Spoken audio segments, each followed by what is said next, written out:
Hi everyone, it's Chris Tuck here from survivorsofabuse.org.uk.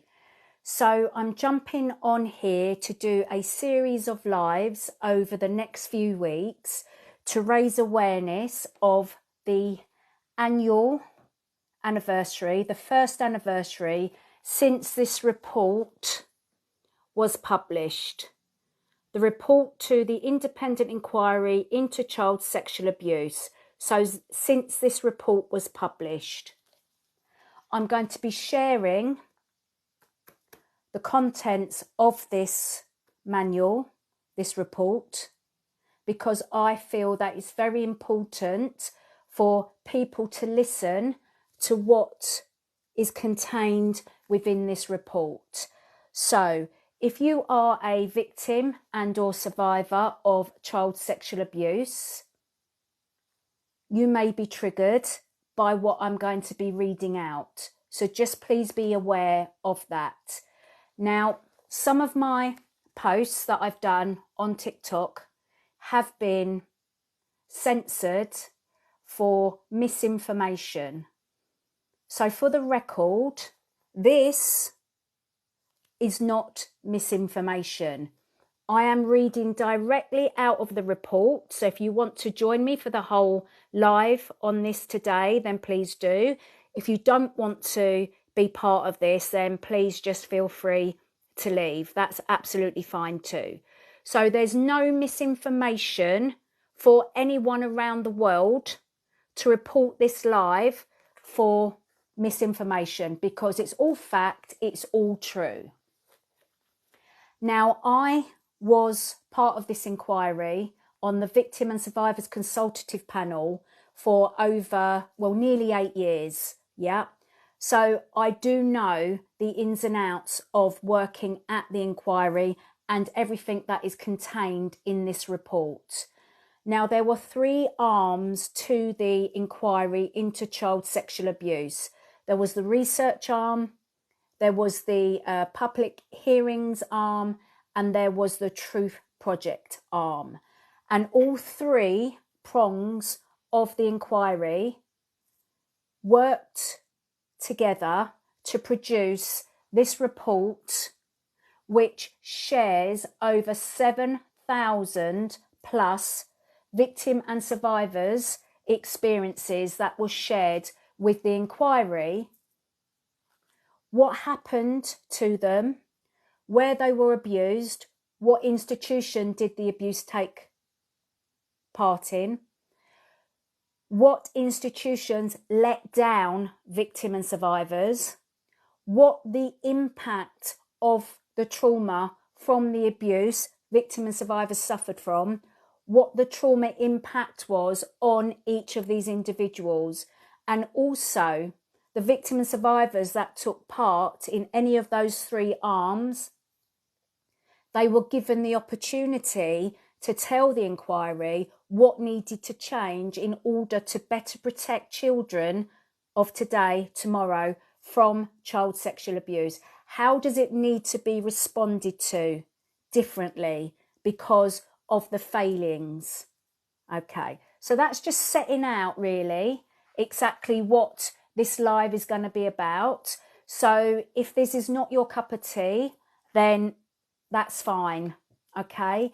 But if you have been impacted, or you are a professional working within this space and you haven't come across this report, you can download it from www.IICSA.org.uk.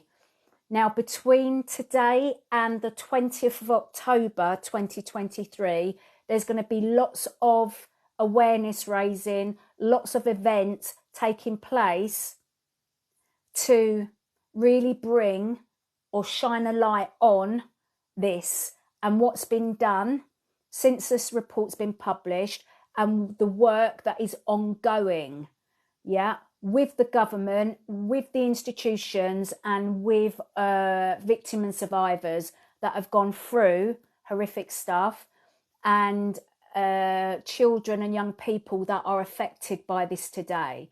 And it's not just CYP, children and young people, that are affected by this, not adults, not just adults like myself. There are old people now who have kept their secret of being abused as children because they felt no one was listening, no one would believe them, or they've got the internal dialogue going on, or the feelings of the guilt, the shame, etc., that victim and survivors will often feel. So, as I said, there is no misinformation. This is fact. And all I'm going to do is read you on this live the first bit, which is the executive summary. Okay, so bear with me. So this is the foreword by Professor Alexis J. In accordance with my statutory duty, I have delivered a copy of this report to the Home Secretary. It draws on the entirety of the inquiry's work and makes important recommendations to protect future generations of children from sexual abuse. I wish to express my sincere appreciation of the professionalism and commitment shown by all staff associated with the inquiry. In particular, I wish to thank my panel members, Professor Sir Malcolm Evans, Ivor Frank, and Drusilla Sharplin, for their individual assistance to me in my role as chair. I'm also grateful to John O'Brien, Martin Smith, and all of the other staff. Above all, I would like to pay tribute to the many thousands of victims and survivors who came forwards and told the inquiry about the abuse they had experienced. As chair, I observed firsthand the courage and bravery of so many who spoke candidly about the shocking acts perpetrated against them. I urge the UK government, the Welsh government, and all other relevant institutions to implement promptly the inquiry's recommendations, which are designed to protect children from sexual abuse in the future.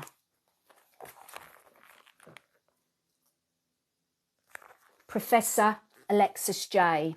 Now, Professor Alexis J has now been commissioned by the Church of England to look into their safeguarding of individuals within the church who have been victim and survivors of religious staff abuse, i.e. priests, etc. So she's now doing that work for them. And she has said openly, transparently, that she will say it as it is. So there's no hiding under any stone. What she sees, what she hears from victims and survivors, she is going to share. And then it's up to the church to sort out their house, so to speak. Okay? So I want to read you guys the executive summary. This report is the final statutory report published by the Independent Inquiry into Child Sexual Abuse, IICSA, the inquiry. In accordance with the terms of reference, it sets out the main findings about the extent to which state and non-state institutions failed in their duty of care to protect children from child sexual abuse and exploitation, and makes recommendations for reform. It draws on the inquiry's 15 investigations and 19 related investigative reports and publications. The inquiry has made 20 recommendations in this report. These final recommendations complement the 87 recommendations contained in the previously published investigation reports, including 6 which they have restated in this report. 87 recommendations plus 20 in the final one. Yeah, that's a lot of recommendations to change the system that is broken and which we rely on to protect children from child sexual abuse.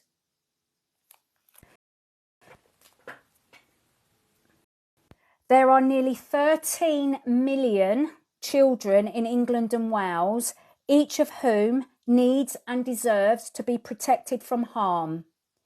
Babies, toddlers and children are potentially at risk, with current estimates indicating that 1 in 6 girls and 1 in 20 boys experience child sexual abuse before the age of 16. Did you hear that, guys? 1 in 6 girls, 1 in 20 boys experience child sexual abuse before the age of 16. As I've said before, this is a public health concern.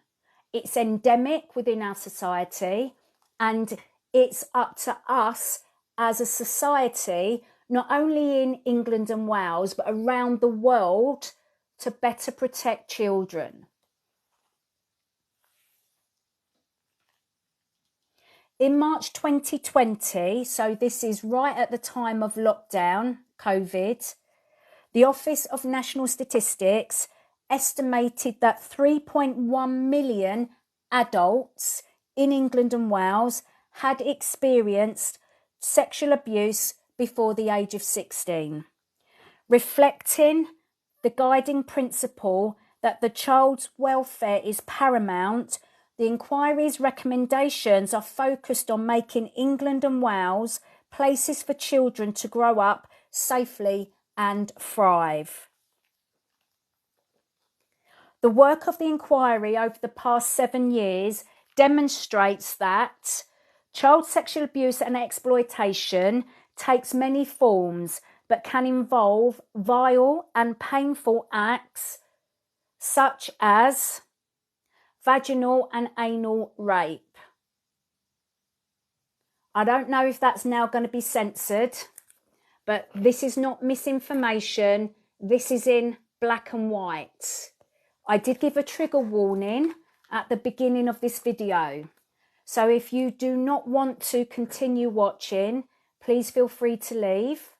But this is the reality of what is going on in England and Wales, in every country around the world. And I'm not scaremongering, I'm bringing awareness to the reality of the situation.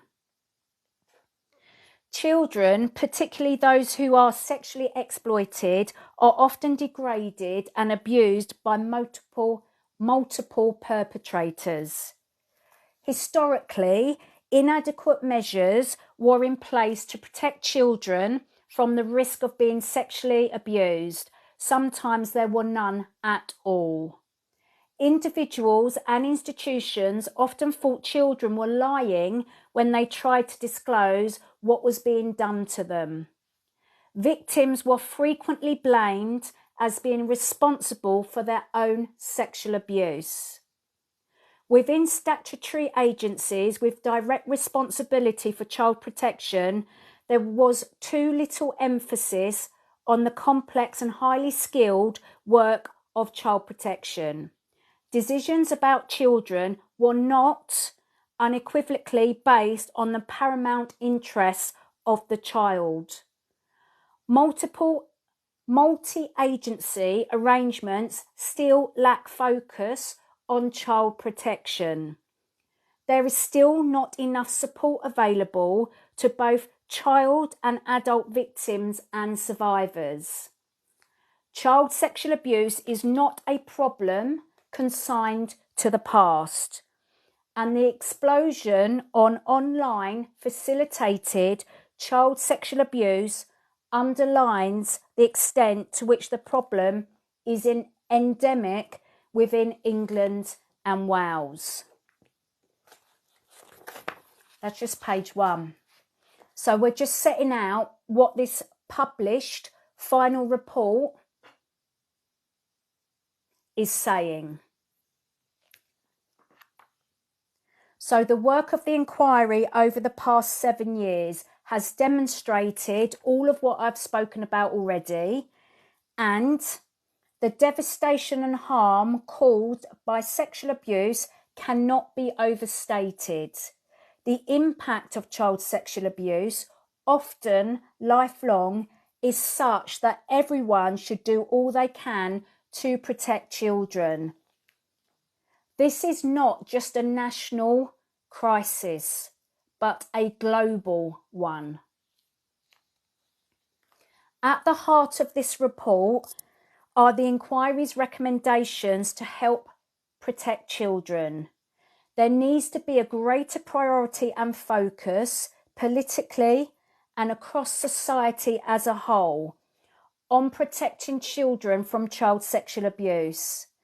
The establishment of the Child Protection Authorities in England and Wales, coupled with national public awareness campaigns, are designed to ensure that the spotlight remains directed at preventing child sexual abuse.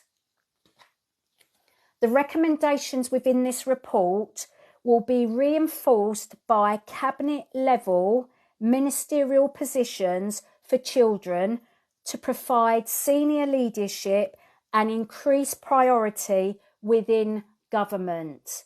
At the moment, guys, that is not happening, but we are still fighting for the CPA and for the child minister because of the importance of this cause and the devastation of this cause. Yeah.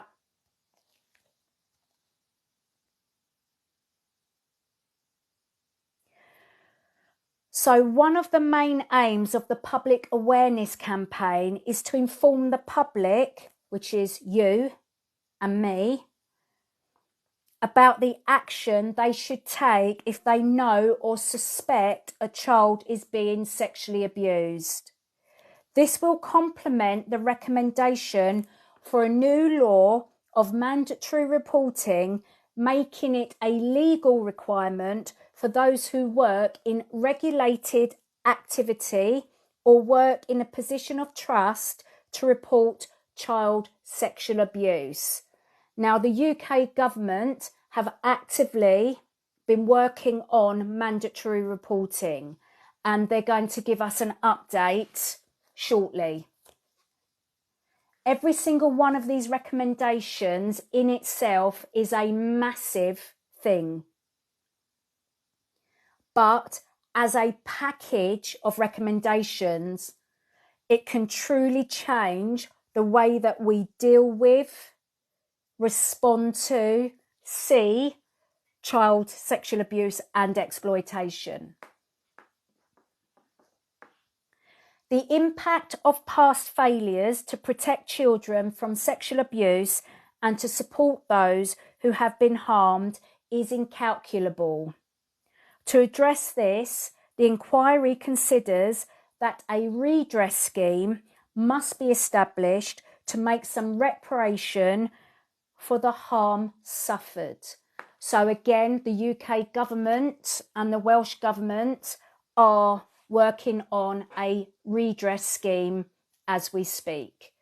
But nothing to date has been established and is actively being rolled out because of the work that it all entails to make sure that it's the best that it can be to address the challenges, to address the impact that this report is talking about. Now, I'm going to give you a little bit of background and context into the inquiry. So if you feel you can share this live, please do.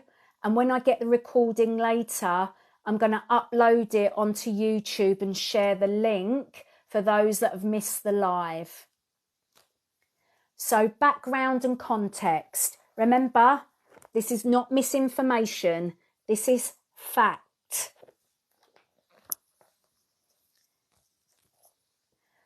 The sexual abuse and exploitation of children is criminal and morally wrong.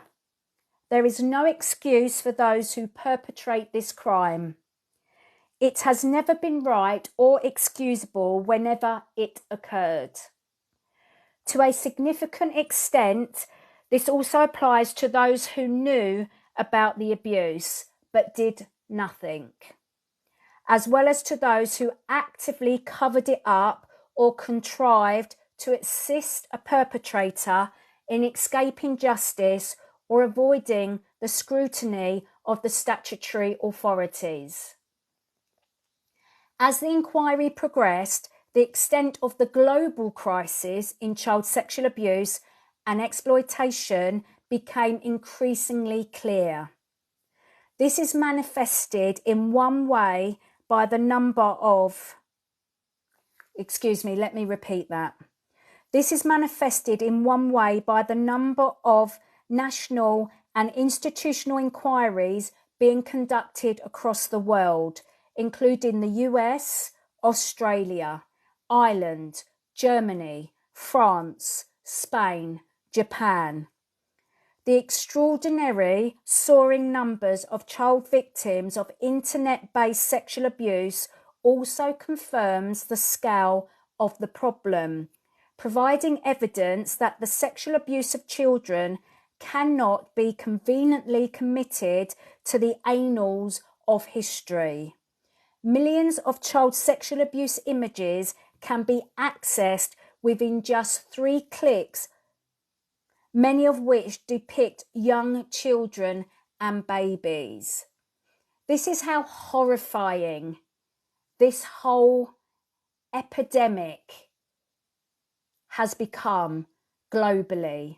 Within 3 clicks, you can access millions of images that depict young children and babies being sexually abused.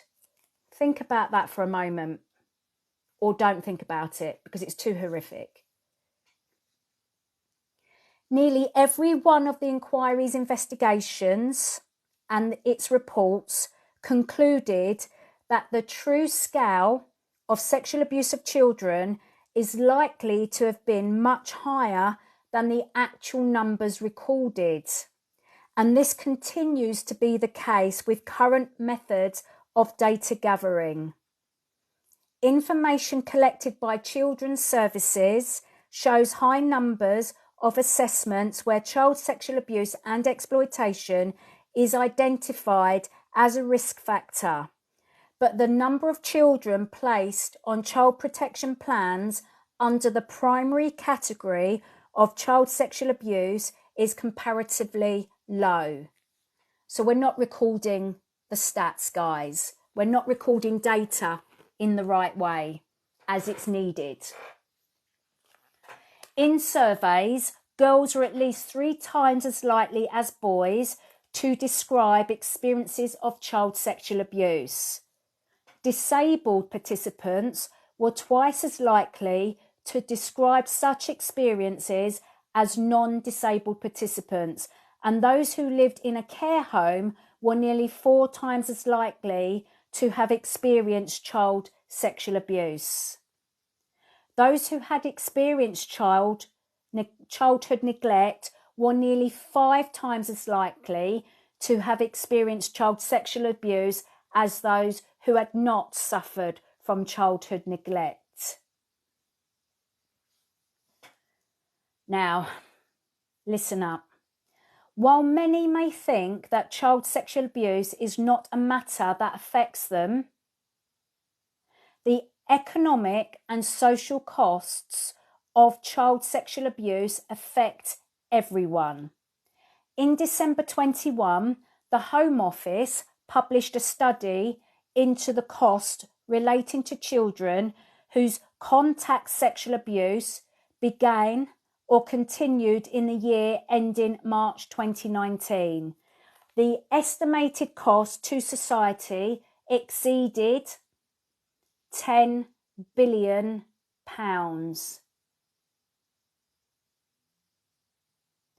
That was just those that they knew about. So, there you go. Over decades, society's responses to child sexual abuse have reflected its attitude towards children. At worst, within some institutions, children have been treated as commodities at adults' disposal to do with them as they wished.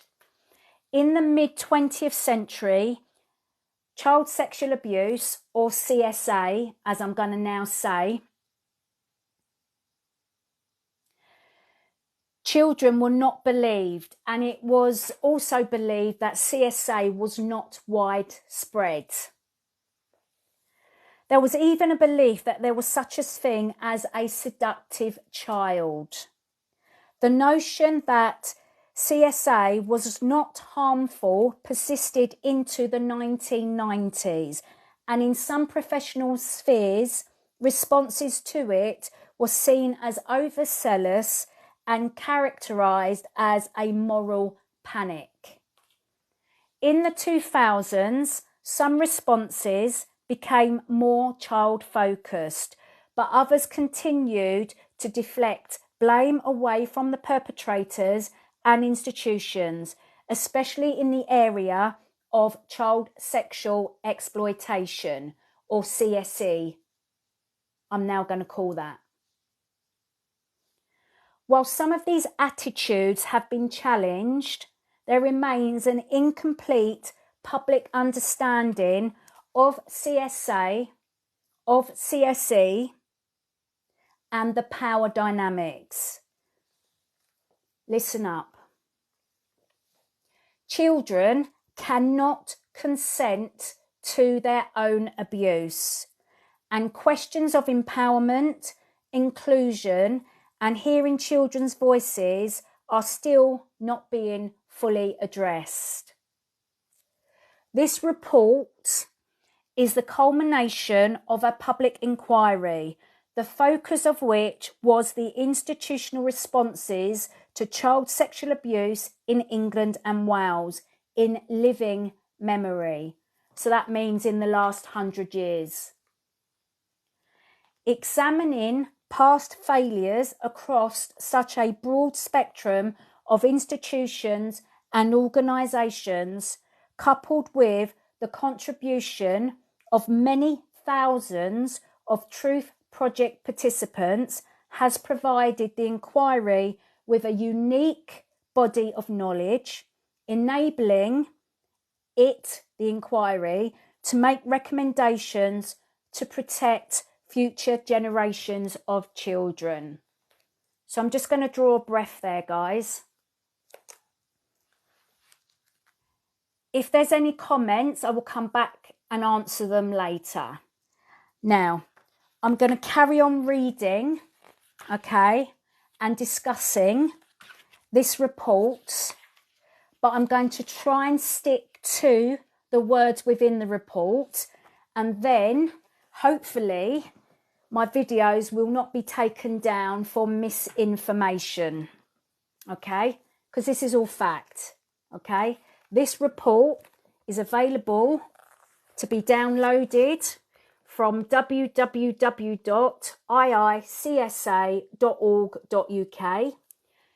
It sits with the government, England and Wales. It sits within every single institution that works with children and young people, okay? It is not misinformation, it is fact. So again, trigger warning, just in case you feel you may be impacted by what I'm reading, okay? So the inquiry now speaks about the common themes that it found across all of the institutions that it looked at. And then it just extrapolated it out because all organisations, all institutions were showing the same things. The breadth of the inquiry's investigations across diverse settings has identified many common themes directly relevant to child sexual abuse. These themes have occurred across many different institutions. The pain and suffering caused to victims and survivors often affected many aspects of their lives. Relationships, whether personal, familial, or sexual, suffered. Physical, emotional, and mental health was damaged, in some cases beyond repair. So some victims and survivors are sadly no longer with us. The institutional responses often involved insincere apologies and the inadequate provision of support and counselling, thereby compounding the harm. Many victims and survivors just want acknowledgement for what they've gone through. They want help and support for the impact of what they've gone through. And they want some kind of redress, whether it's through the criminal justice system or whether it's help with their mental and their physical health, or if it's help by having a payment so they can spend it on whatever they need to spend it on so that they can live their lives free of the impact or with help with the impact. So it's really important that, you know, there's many people that think victims and survivors are coming forwards because they're in it for the money, the compensation. The actual compensation that you get from the criminal injuries compensation scheme at the moment, the maximum is £20,000, and you have to prove impact. You have to show that you couldn't work. Yeah, you have to show that your mental and your physical health has been impacted by having a clinical assessment. Yeah, you will only get compensation for not having been able to work if you can again provide the evidence through your social security number, etc. So I know someone that did receive quite a big lump sum because they were not able to work because of the impact of the child sexual abuse that had been committed against them. And when you work it out, it worked out to be the £70 a week statutory sickness that they never claimed, and they got that as their compensation. And then because they used a solicitor that dealt with child sexual abuse and exploitation cases, the solicitor's firm took 25% of any compensation that was awarded. Now, as I said to you before, the government are working on a redress scheme for victims and survivors that can't access criminal injuries compensation for whatever reason, or their abuse might have happened before criminal injuries actually, came about. So there's lots being talked about at the moment as to what the redress scheme that's going to be implemented is going to look like. So once we have more details, we will obviously share all of that with you. So I'm talking about common themes across institutions as printed in black and white from the actual published reports. The deviousness and cruelty of perpetrators was limitless. Children were threatened, beaten, and humiliated. Those with disabilities or other vulnerabilities were often deliberately selected for that very reason. Offenders groomed victims and befriended parents in order to create a veneer of genuine affection, which not only enabled the abuse to be committed, but often inhibited the subsequent reporting of any disclosure. Let that sink in for a moment. And I also need to put my teeth back in, getting my mouth around some of these words. When I read this, it has a direct impact on me mentally and physically, because I know what these words mean. I know what the impact feels like. So it actually takes a lot for me to sit here and read this out to you, but someone's got to do it. This report, many of you will not know about. I do not want it languishing on a shelf or in a room behind a locked door. I want to make sure that every single word written in this published report is out there. If this is all I can do to further the cause, then this is what I will do.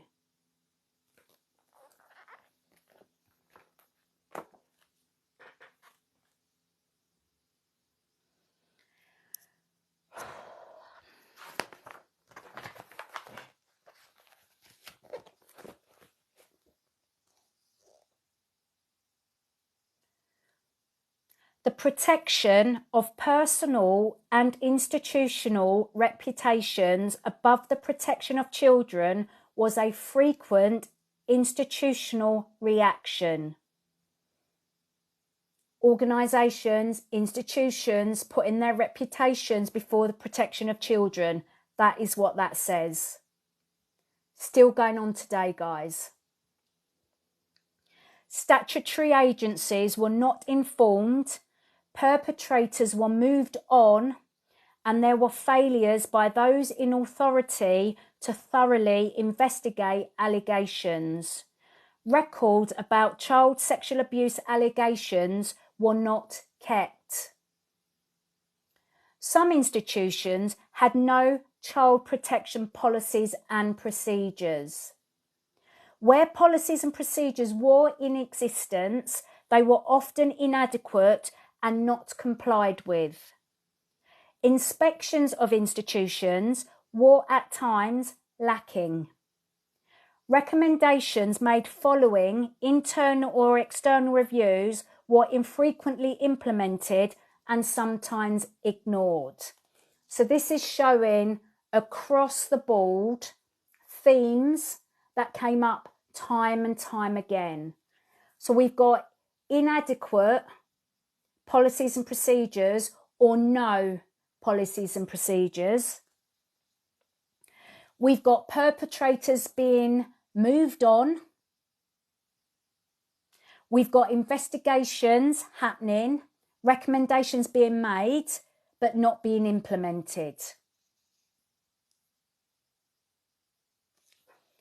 Online facilitated child sexual abuse magnifies the risk to children both nationally and internationally. Escalating production and sharing of child sexual abuse material and the live streaming of sexual abuse affects children of all ages, but particularly those aged under 13 years.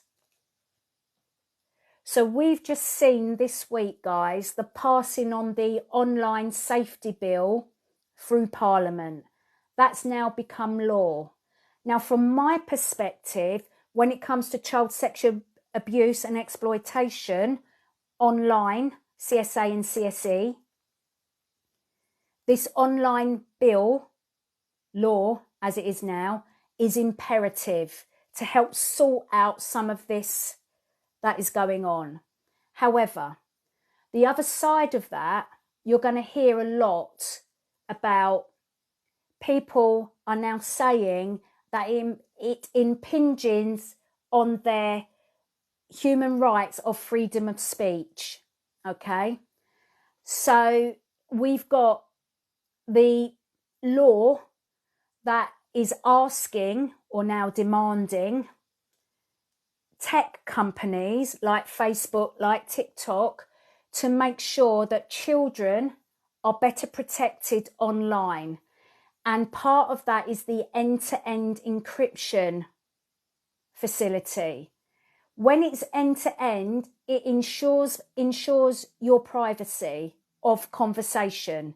However, it also hides or impinges access to people, perpetrators, who are actively seeking out children and young people to talk to groom, and to abuse.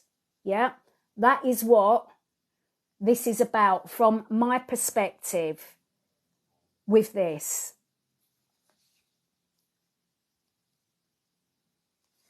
The scale and extent of child sexual abuse and child sexual exploitation are difficult to ascertain as data collection is poor.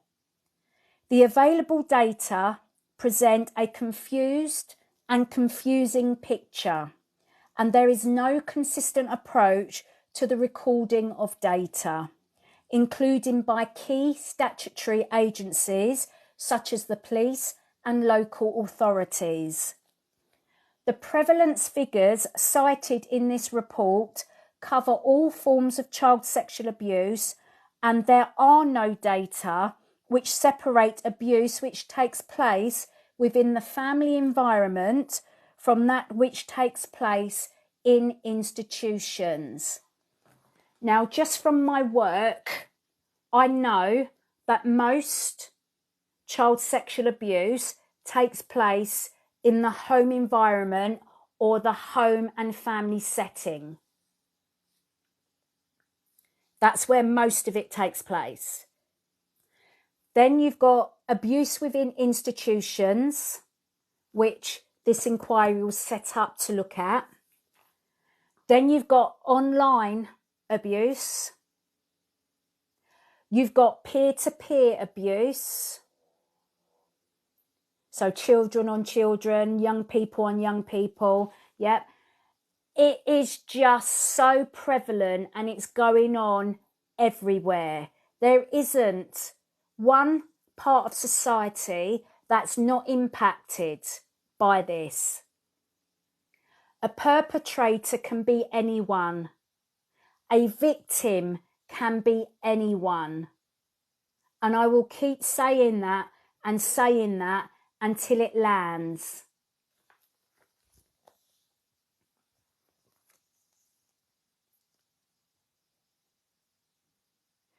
Problems in the criminal justice system, including investigative and prosecutorial failures. That was a big word for me to get my teeth round. So basically, there are problems in the criminal justice system during investigation and during prosecution. Disruption tactics which operate to prevent offenders from committing sexual offences against children were underused. Delays in the system mean victims and survivors often have to wait years for the case to conclude. So on a personal front, I spent 5 years going through the criminal justice system, having my family case NFA'd 3 times. I went through, so NFA'd means no further action. I accessed the VRR process, which is the victim's right to review process, after the CPS, Crown Prosecution Service, NFA'd our case. We then went through the VRR system to try and get all of that overturned. We even went as far as bringing out our own civil case against one particular perpetrator in our family abuse dynamic, and the CPS overturned that in Crown Court, and we still don't understand why. Moving on. So back to the report.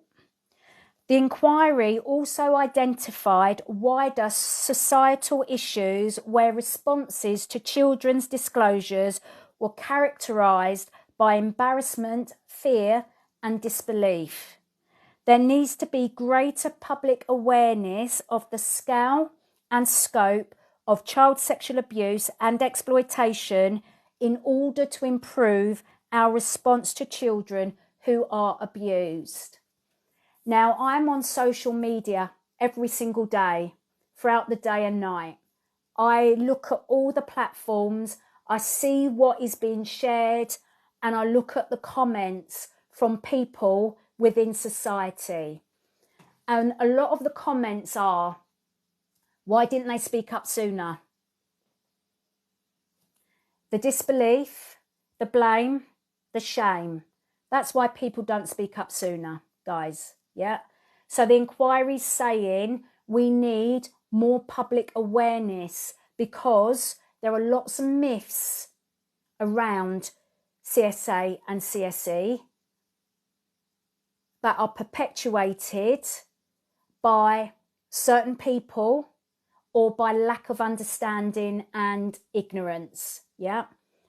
So I've done a whole series of these myths and realities, and you can find them on my website, www.survivorsofabuse.org.uk, or on any of my social media. I've shared them everywhere. So moving on, I'm going to read you now about investigation reports. The following summaries set out the key issues to emerge from each of the inquiry's 15 investigations. The summaries do not include reference to any subsequent developments, whether positive or negative. So, as I said at the beginning, guys, of this live, there was 3 arms to the inquiry, 3 prongs.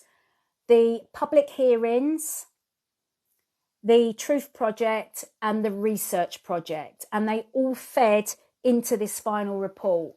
And now we are speaking about the investigation, the public hearings side of what the inquiry undertook. So these were investigations into specific institutions. The investigation into the Roman Catholic Church in England and Wales revealed a sorry history of child sexual abuse, where abusive priests and members of religious orders and institutions preyed on children for prolonged periods of time.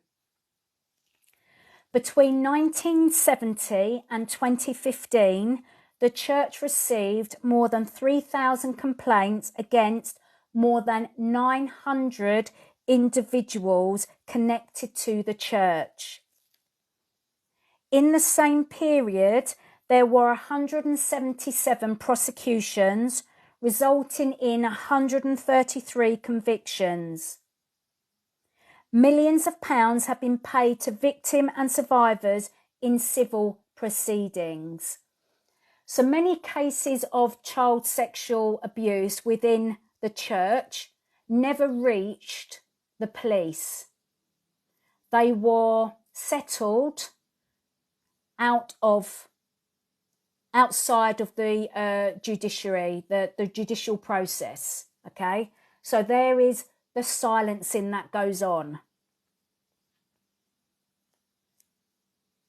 Millions of pounds, as I said, have been paid to victims and survivors in civil proceedings. Since 2016, there have been more than 100 reported allegations of recent and non-recent child sexual abuse every year. The true scale of abuse over a 50-year period is likely to be much greater. Responses to disclosures about CSA have been characterised by a failure to support victim and survivors, in stark contrast to the positive action often taken to protect perpetrators and the reputation of the church. The reactions of the church leaders over time were marked by a delay in implementing change, as well as a reluctance to hold individuals to account or to make sincere apologies. On occasions, they conveyed a grudging and unsympathetic attitude to victim and survivors. In order to shake off the failures of the past, real and lasting changes to attitudes are needed. So this is a cultural change that is needed. Stop protecting the perpetrators. Start protecting your flock, the people, the service users. Although there have been some improvements to current safeguarding arrangements, more recent audits have identified weaknesses. The culture and attitudes in the Roman Catholic Church have been resistant to change. Now, this investigation was into the Roman Catholic Church. However, we know from conversations with victims and survivors from all faiths, no matter what faith setting you belong to, there is the same cross-cutting themes. Yeah. Reputation before protection, moving on of the perpetrators, silencing of the victim and survivors who have come forward, who do want some kind of redress, some kind of justice, some kind of acknowledgement. Yeah, we know that. We've heard it too many times from victim and survivors of all faiths. During the Roman Catholic Church case study on the Archdiocese of Birmingham, the Archdiocese accepted that it was responsible for institutional failings which on occasion permitted the sexual abuse of children to continue when it might otherwise have been stopped. And that's a direct quote from that investigation from the Catholic Church. The publication of the Nolan Report in 2022 was a significant milestone for the Roman Catholic Church because it examined the Church's child protection arrangements and made recommendations for structural and procedural reforms. The Cumberledge Report, don't know if I pronounced that right, let me spell it, Cumberlege, Cumberlege, was published in 2007 and was intended to identify further reforms. Right, let me backtrack. The Nolan Report was 2002, not 2022, 2002. The Cumberledge Report was 2007. So we're talking 21 years ago when the Nolan Report pointed out what was going on or what was going wrong within the Catholic Church. And then 2007, another report was published with further reforms. And then 2022, this one was published. The recommendations of these reports set a clear and unequivocal direction for the Church and were intended as a springboard for major change. While some improvement has been noticed or noted in the Archdiocese of Birmingham since the publication of these reports, there were still significant gaps in their child safeguarding arrangements.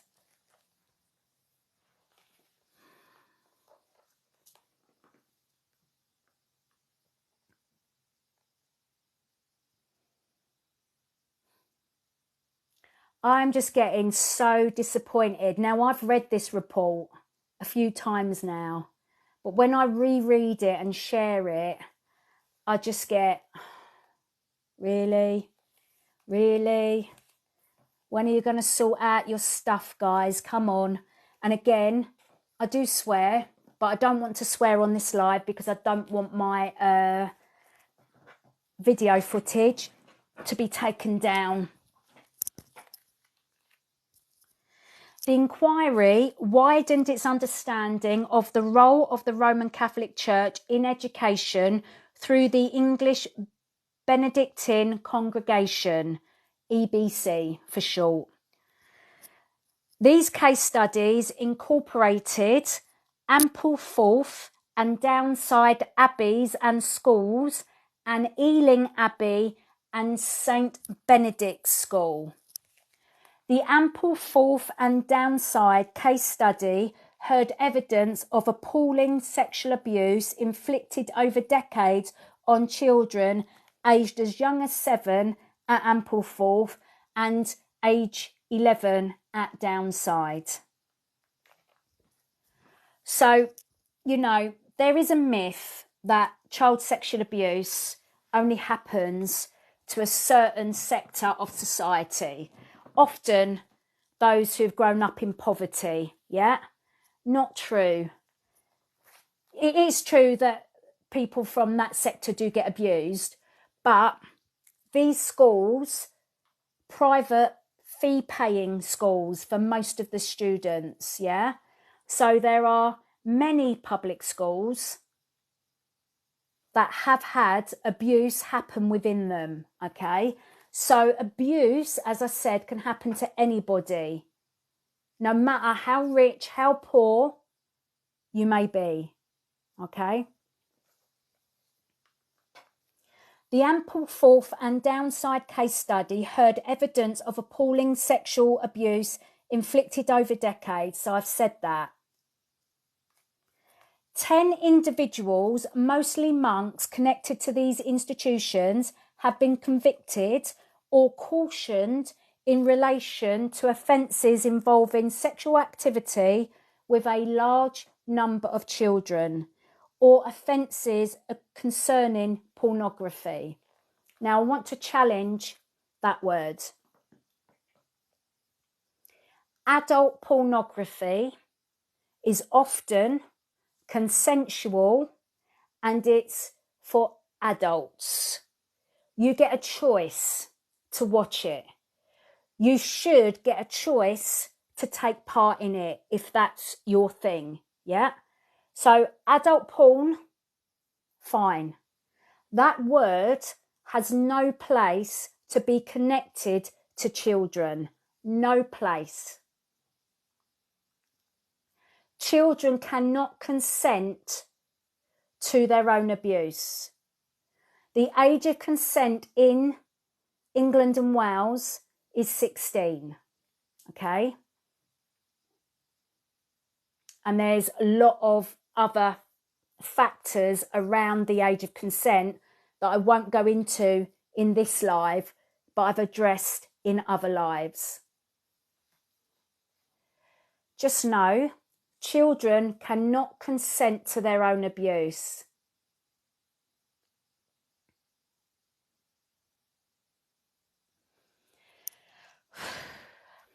Bear with me.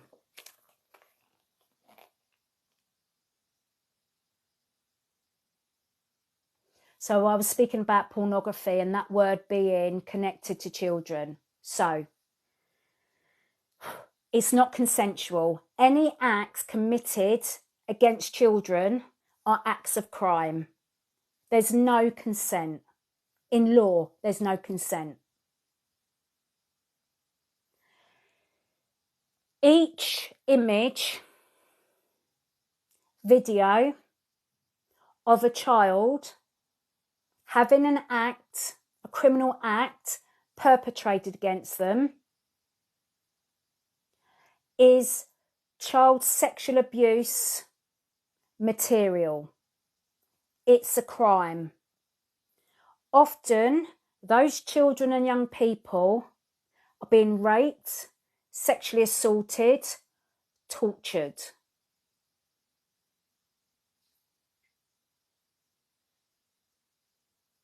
There's no consent. It is not porn. It's not pornography.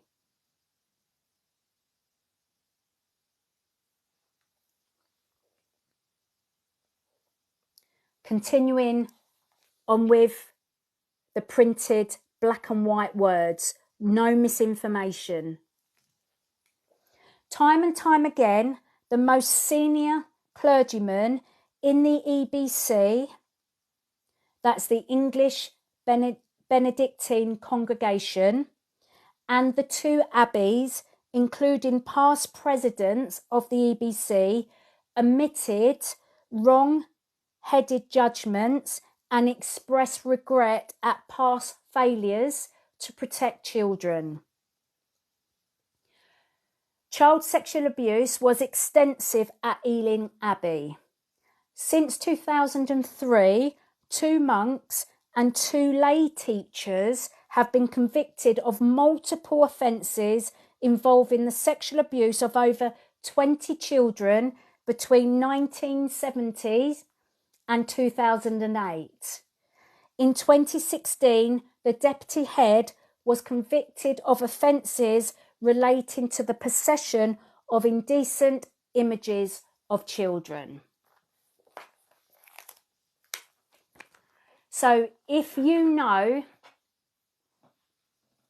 of or are someone that looks at indecent images of children, you are creating a demand for child sexual abuse materials.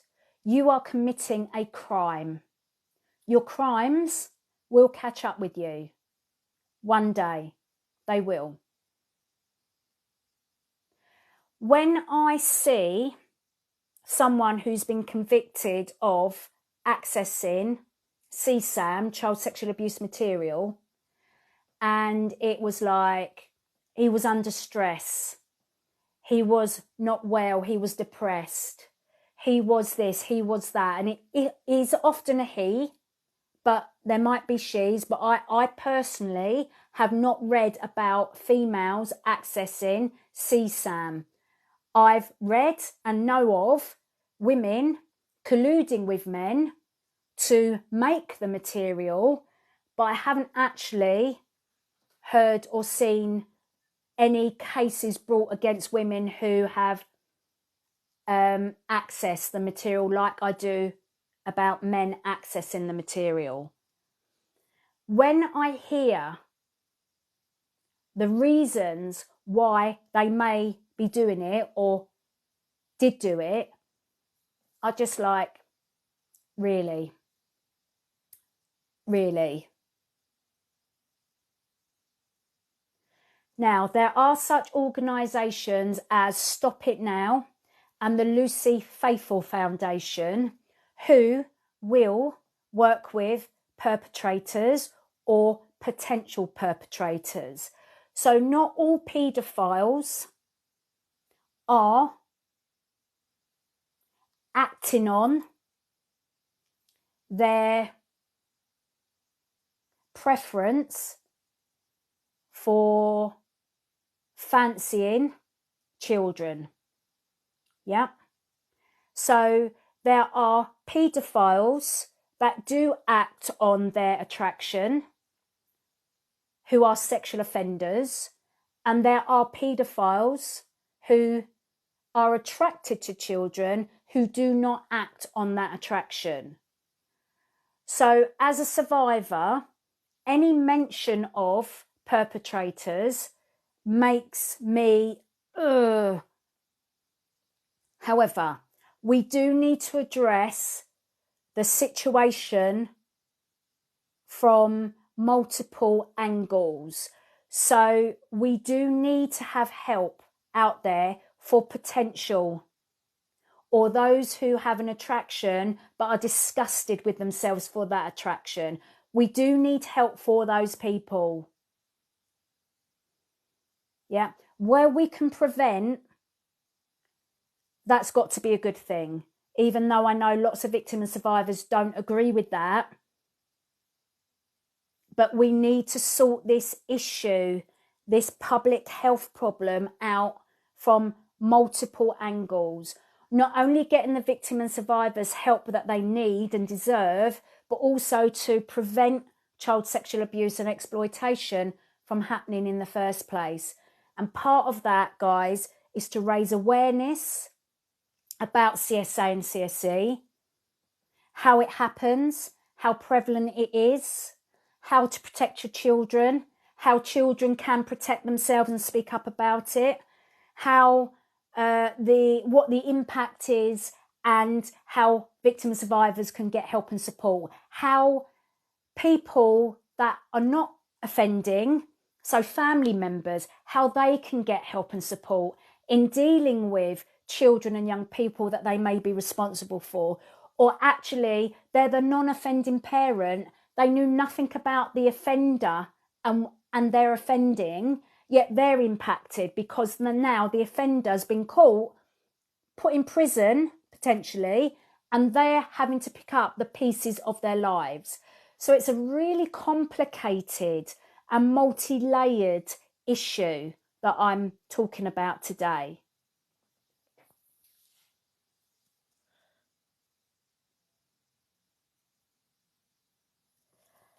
So moving on, back to the book.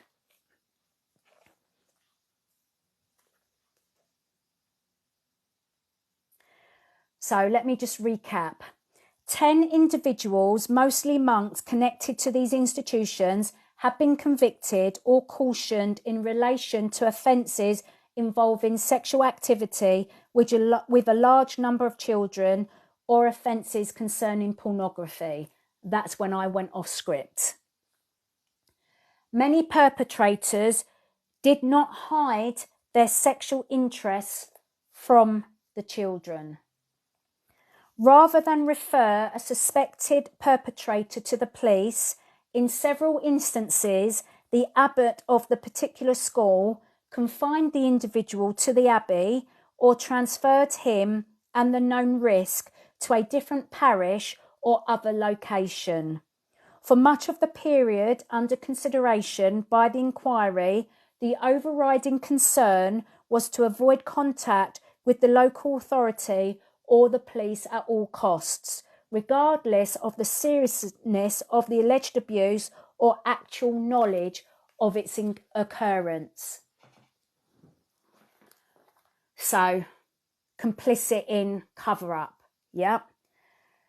If you want to know more about what I'm saying, there is a film that was made in the US called The Spotlight. Go and watch that, guys. That will show you clearly what I've just read in that paragraph.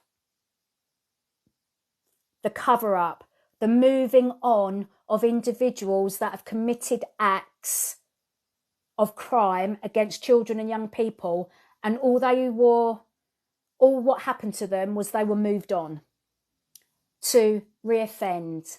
Yeah. Shocking. Absolutely shocking. I've known about this for years, about what happens, but to hear it again and again, it just like, what the hell is going on?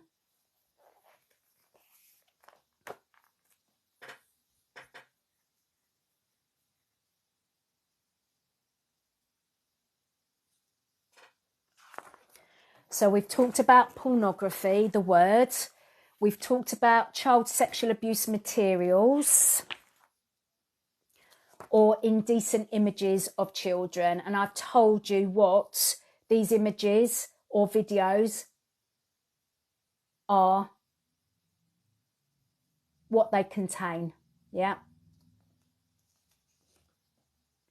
So in these abbeys and schools, in this investigation, there was a culture of excessive corporal punishment. Physical abuse in many cases was used as a platform for sexual gratification and a means by which to instigate sexual abuse.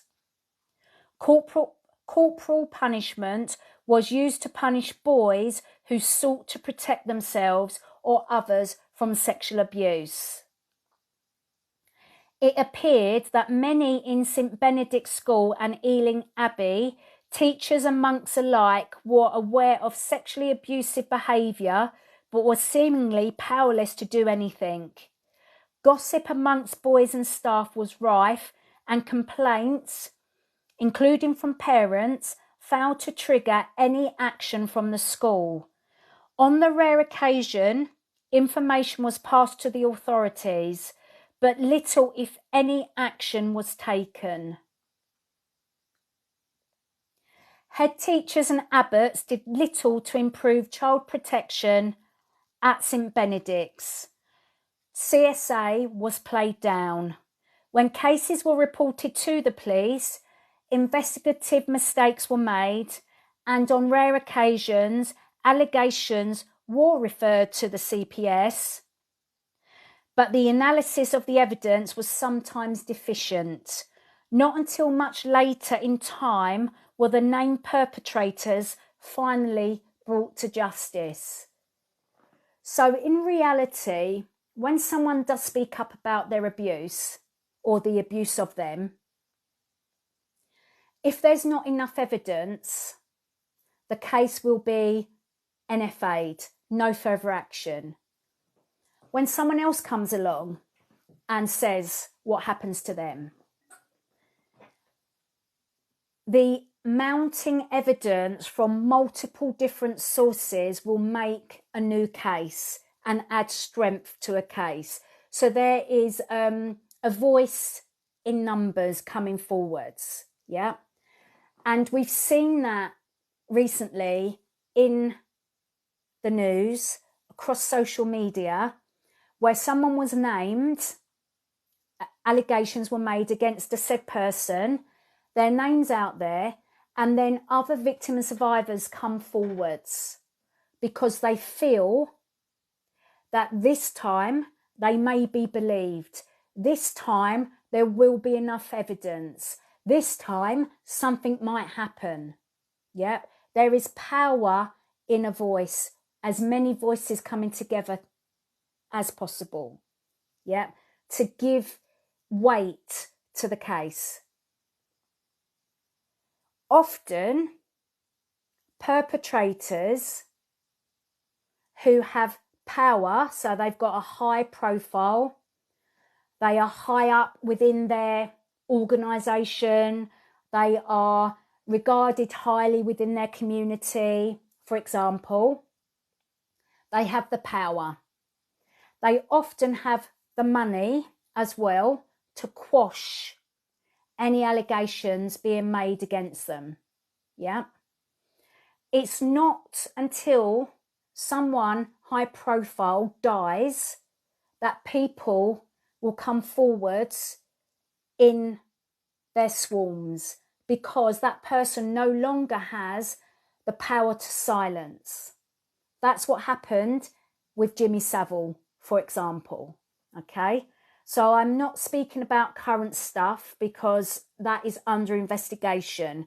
So you'll often hear me connect back to past cases and past media and investigations, because I can do that without hindering anything. Okay. So we've talked about excessive corporal punishment. We've talked about complicitness in covering up. Now, I'm just going to move on to the Anglican Church. So, as I said, this investigation looked across multiple religions to get the cross-cutting themes. The Anglican Church investigation examined whether the Church of England and the Church in Wales protected children from sexual abuse. Current safeguarding arrangements were considered.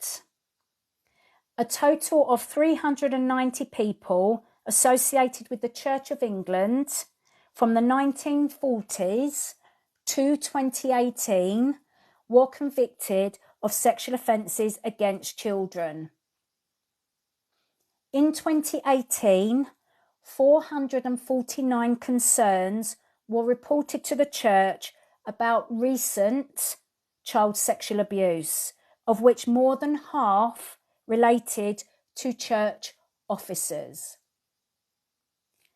Latterly, a significant amount of offending involved downloading and possession of indecent images of children. So again, there are many people in society that think downloading and possession of indecent images of children is insignificant and or not harmful. I've already explained in this live why it is harmful and why it is significant. As with other religious organisations, the Anglican Church is marked by its explicit moral purpose in teaching right from wrong.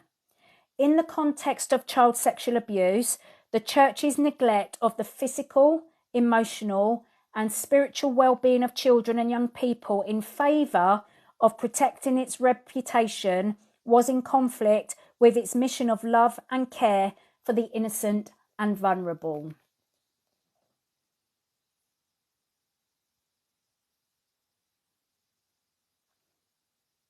If you've got a mission, guys, of love and care for innocent and vulnerable,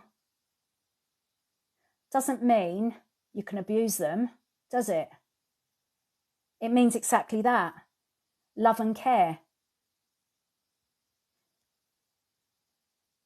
Doesn't say sexually abuse. Safeguarding arrangements in the Church of England were under-resourced until 2015.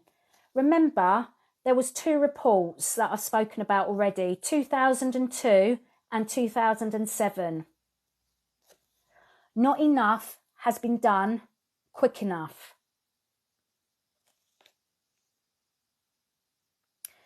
So since 2015, there has been more resources available.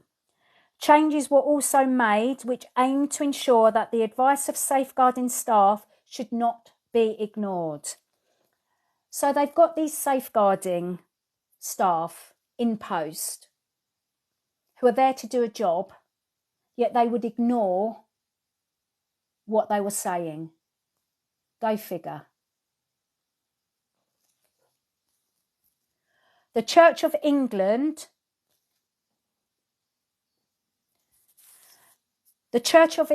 failed to respond consistently to victims and survivors with sympathy and compassion, accompanied by practical and appropriate support.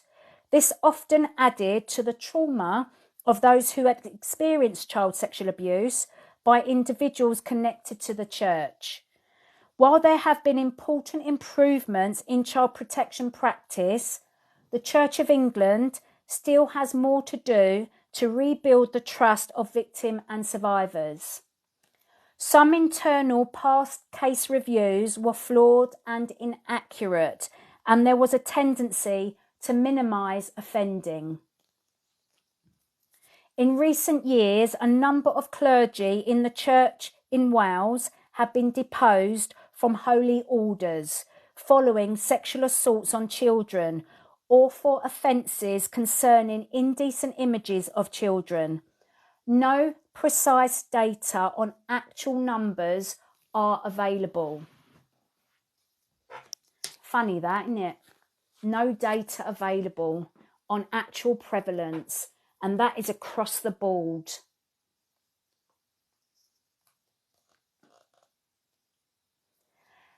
A historic case review published in 2012 concluded that there was a need to improve compliance with existing safeguarding policies and adopt additional policies to improve child protection.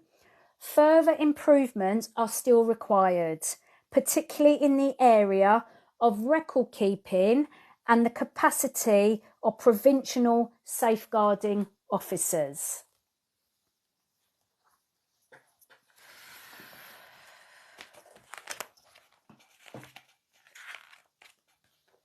Thank you for still being with me, those who are still with me. Just going to take a breather. Is there any comments from anybody? Is anyone astounded by what I'm reading out? Just need some water.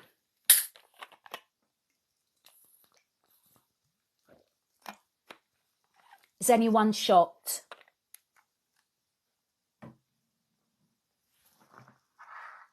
Are you learning things for the first time, or are you someone that knows about all of this?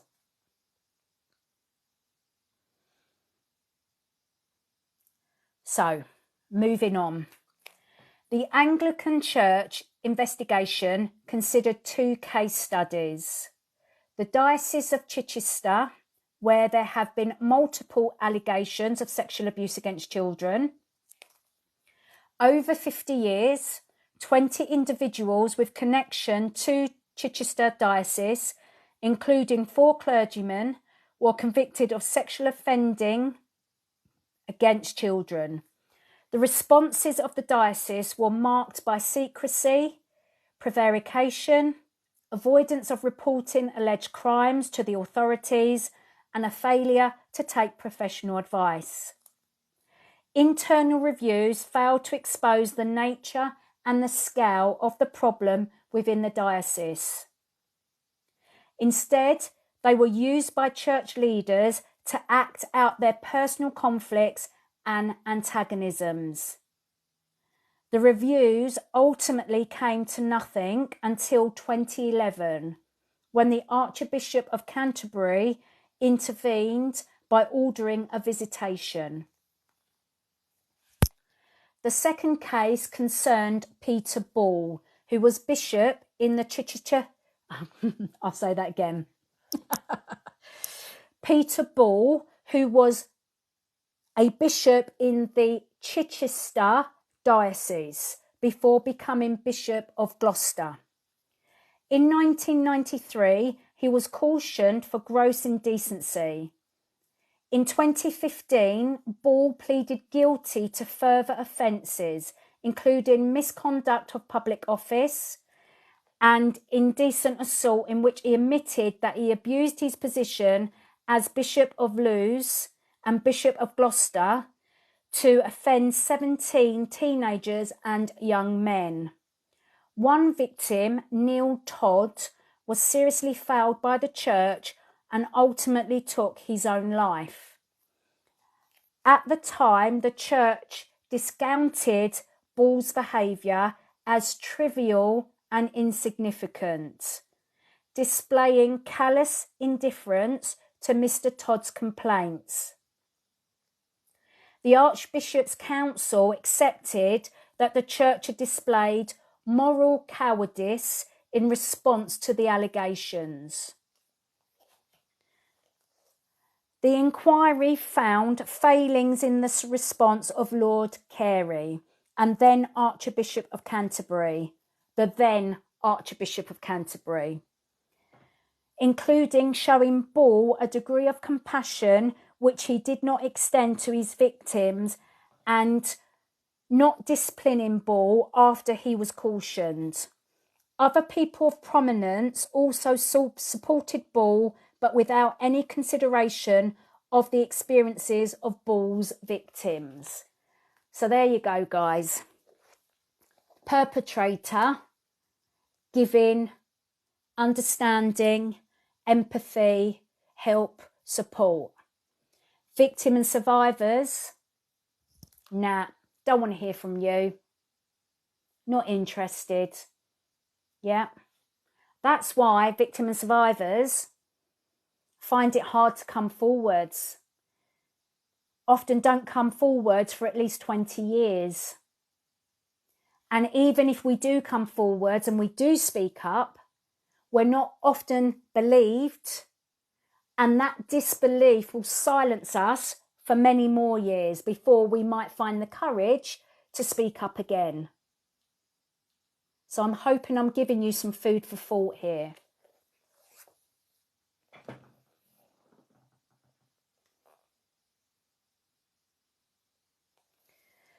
The inquiry also conducted a thematic investigation into child protection in religious organisations and settings. In total, 38 religious organisations, including Buddhism, Hinduism, Islam, Judaism, new religious movements, non-conformist Christian denominations, non-trinitarian Christian denominations, paganism, Sikhism, provided evidence to the inquiry.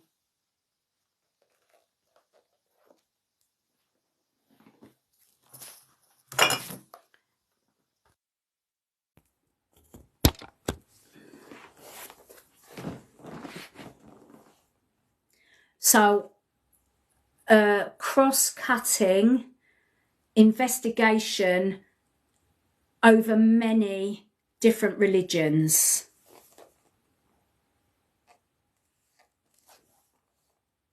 Respect for a diversity of beliefs is the hallmark of a liberal democracy, but can never be used to justify harm to a child. There were significant barriers to effective reporting of child sexual abuse, including victim blaming and notions of shame and honour. In some religious traditions and communities, children are not taught about sex or sexual relationships. The inquiry was told by representatives of some faiths that in some languages there were no words for rape, sexual abuse, or genitalia. So that's really important to know, guys. Where children and young people don't have an awareness of their bodies, don't have an awareness of appropriate, inappropriate touch, don't have the words for biology, their body parts, they can't verbalise what is going on for them. And if you think of a disabled child or young person who might be mute, for example, how are they going to be able to speak up and disclose what is happening to them?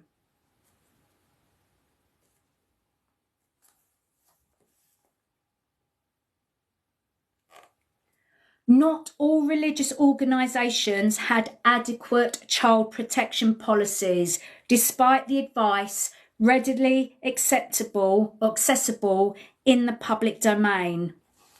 In some, safe recruitment practices were not always followed, and there was limited uptake of child protection training offered by local authorities. So here we're clearly being told that although there's loads of child safeguarding material out there freely available, many organisations were not accessing it and were not implementing it. They were not abiding by it. So by doing that, you're denying that there's any kind of sexual abuse and exploitation going on, yeah? Because it's not even in your remit to discuss, to implement, or take action upon it. Some religious organisations provide education and services to children through supplementary schooling or out-of-school provision. There are also a number of unregistered schools providing full-time education.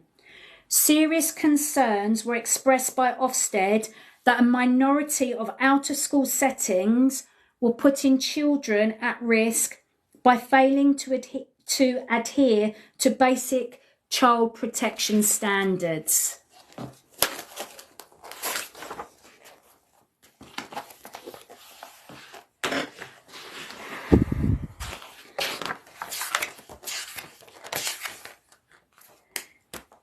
I'm going to keep ploughing on, guys, okay? Thank you for still being with me if you are still with me. If you've got any questions, please put them in the comments below and I will answer them.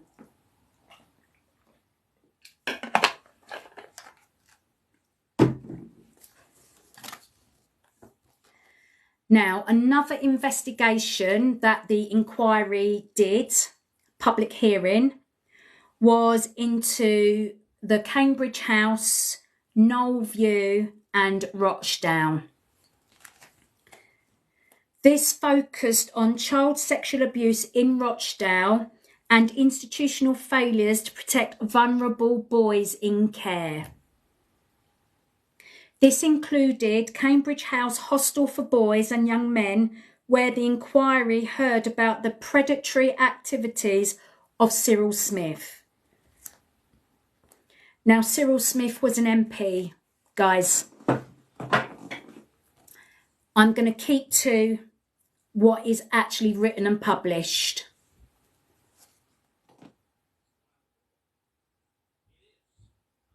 Between 1962 and 65, Smith, who was not medically qualified, conducted medical examinations on a number of boys, including of their genitalia.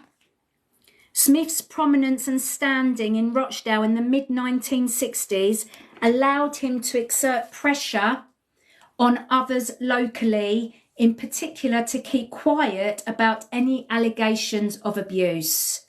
Years later, in 1998 and 99, for reasons unconnected to Smith's position, the CPS wrongly advised that Smith should not be charged.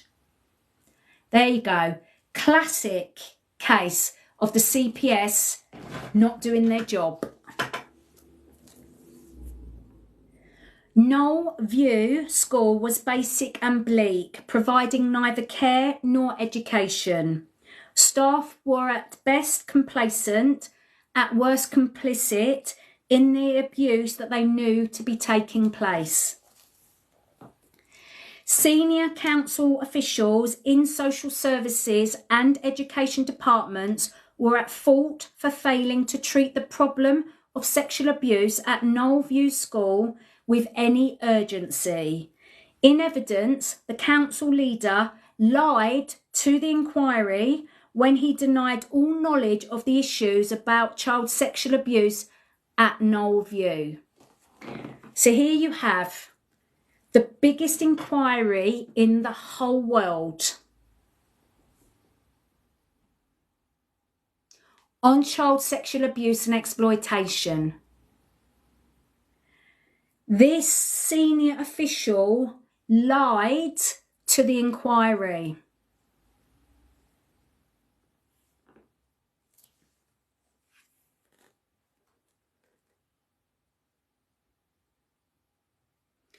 Police investigations into other individuals involved in the sexual exploitation of boys from Knoll View School in the town centre toilets also resulted in no charges being brought.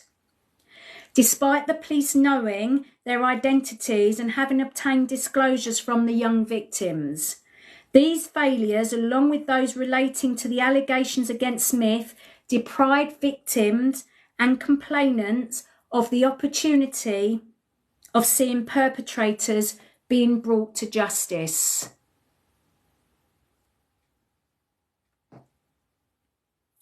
Now, I know some men who actively live in this area and know people that went to these schools.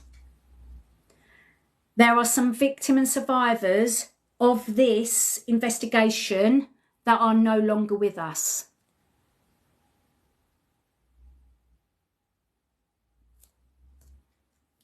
For more than 5 decades, Nottingham City Council and Nottinghamshire County Council failed in their statutory duty to protect children in their care from sexual abuse, perpetrated primarily by predatory residential staff and foster carers. The inquiry received evidence of approximately 350 complainants who made allegations of child sexual abuse from the 1960s onwards. In residential care, there was poor recruitment practices, low staffing ratios, few qualified staff, and little training.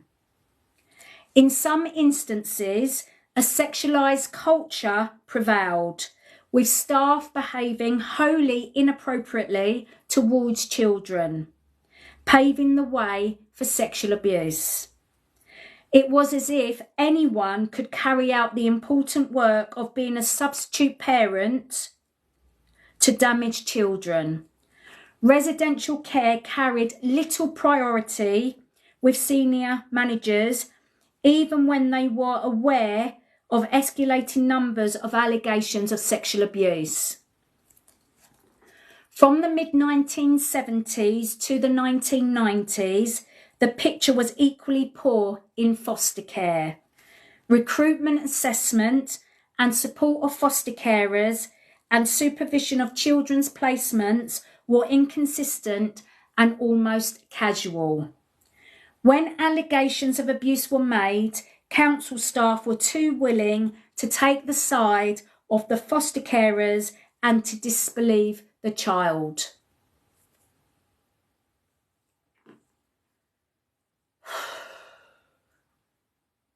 Adults are often believed over children. That is why I and many victim survivors take the stance of believing the child, young person, first and foremost, until it's proven otherwise. I would categorically state that many or most children and young people, victims of this crime, do not make it up. They don't have the vocabulary. They don't know how to lie and keep the lie up. They don't know how to not show the impact. And that's just from the ones that do disclose, or it's evidence that it's happened to them. In the Children's Commissioner's report from November 2015, she stated that from her inquiry into intrafamilial abuse, that only 1 in 8 children are known to the authorities. You do the sums. Only 1 in 8 children who are being abused are known to the authorities.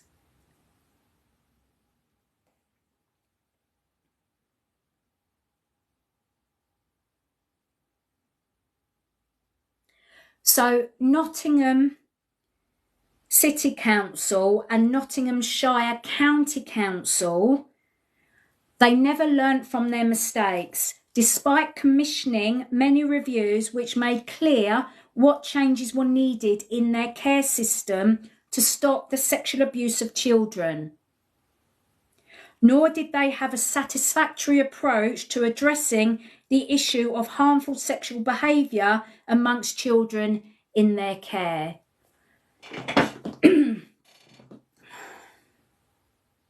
Now again, guys, I know victim and survivors from Nottinghamshire. Some who are still fighting for their cause, their case, and some who are no longer with us. I'm going to keep repeating, this is the impact of child sexual abuse and exploitation. The impact is often lifelong. It affects all areas of someone's life, and for some, they are no longer with us.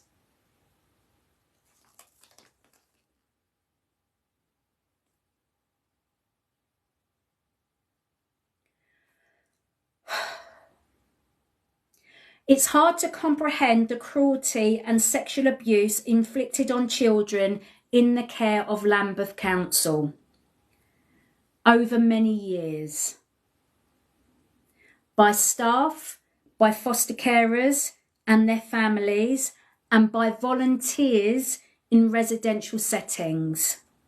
By 2020, Lambeth Council was aware of 705 former residents of 3 children's homes examined in this investigation who had made complaints of child sexual abuse. Foster care was equally as bad, with foster carers not adequately vetted or made the subject of criminal record checks. A review of the criminal record checks in the late 1990s led to Lambeth Council's foster care placements being reduced by 1/3.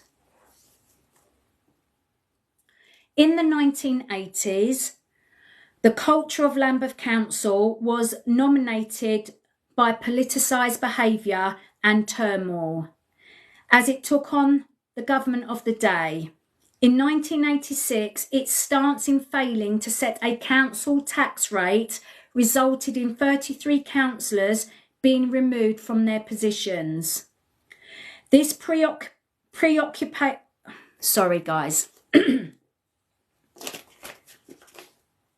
This preoccupation meant the majority of members were distracted from their primary task of providing good quality public services, including children's social care.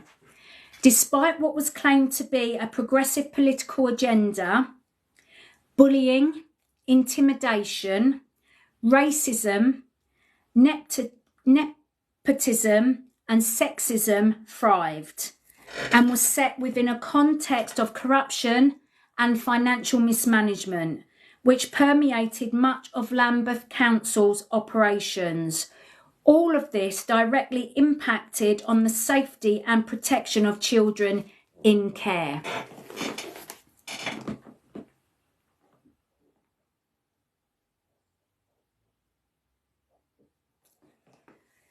Now, I live just down the road in West Wickham, where these care homes were based in Shirley, literally a 10-minute drive from where I live. I heard about Shirley Oaks Children's Homes long before I knew about the abuse that went on within the homes. I joined the inquiry, obviously. The inquiry was set up to investigate institutional failings, but this Shirley Oaks Children's Home had been closed down many years before. But you can still drive around the grounds and see how the home potentially was laid out just by how the new housing estate is, how it's set out. And after I knew and found out about the abuse of these children and young people who are now adults within these homes, I felt a chill go through my body as I drove round when I was coming through Croydon, back from Croydon, through Shirley, back home. You know, Lambeth Council, which is in London, were responsible for Shirley Oaks, that is based in Croydon. Let me continue. With one or two exceptions, a succession of elected members and senior officials ought to have been held accountable for allowing the sexual abuse of children in their care to continue over decades. Lambeth Council was only able to identify one senior council employee over the course of 40 years who was disciplined for their part in this catalogue of failures to address child sexual abuse. Many reports commissioned by Lambeth Council also described serious failures in services and staff practices which rendered children unsafe, often from the people paid to look after them. Nobody in relevant positions of authority during that time could truthfully have said they did not know about the abuse of children.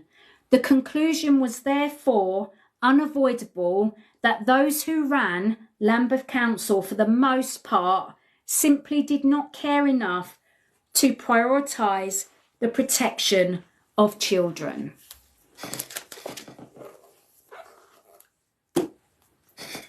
So far, we've had child abuse, child sexual abuse within institutional settings, religious settings. We've now seen care homes. We've seen schools. Now I'm going to talk about the investigation into child sexual exploitation by organised networks.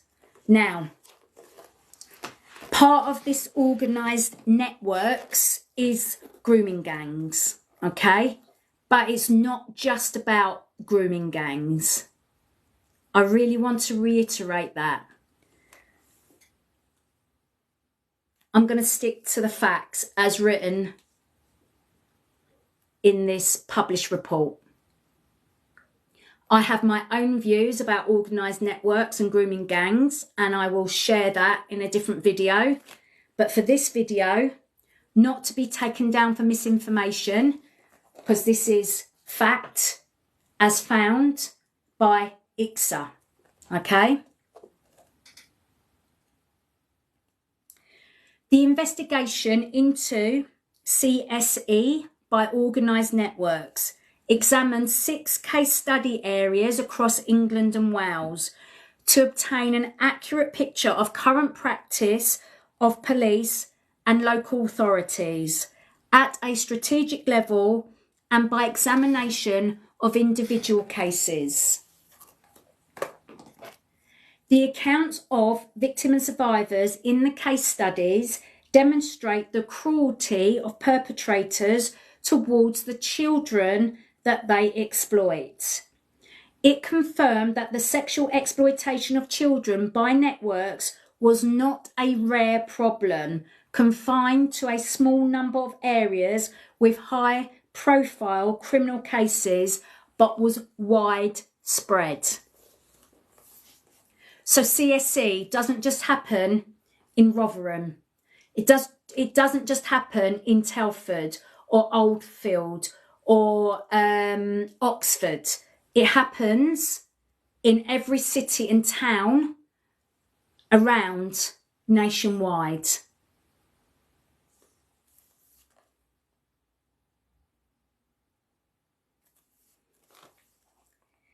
There appeared to be a flawed assumption that this problem was on the wane, i.e., it was disappearing. Data presented to the inquiry at a national level and in the 6 case study areas was confused and confusing, marked by inconsistencies, unexplained trends and variations. In addition, the ethnicity of victims and alleged perpetrators was rarely recorded. We have to have accurate data recording in order to acknowledge the prevalence, how much of it is happening, to whom is it happening, by whom is it being perpetrated. We need to know this data in order to provide solutions to the problems.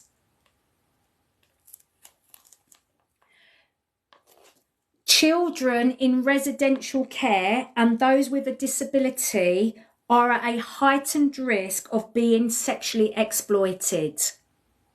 There is a national shortage of suitable residential care placements for children who are at risk or who have experienced CSE.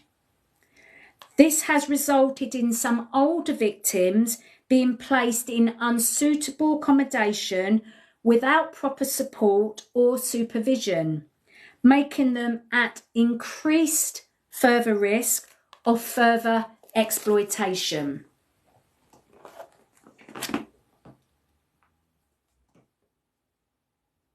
So, organised networks, religious settings, schools, care homes. Now, the investigation into the internet. The investigation on the internet focused on the rapidly growing problem of online facilitated child sexual abuse. Increased access to and use of the internet have enabled a section of society to misuse it to distribute indecent images of children, to groom and manipulate, to commit sexual acts on screen, often for the purpose of sexual exploitation, and to live stream the sexual abuse of children from around the world, including from the UK.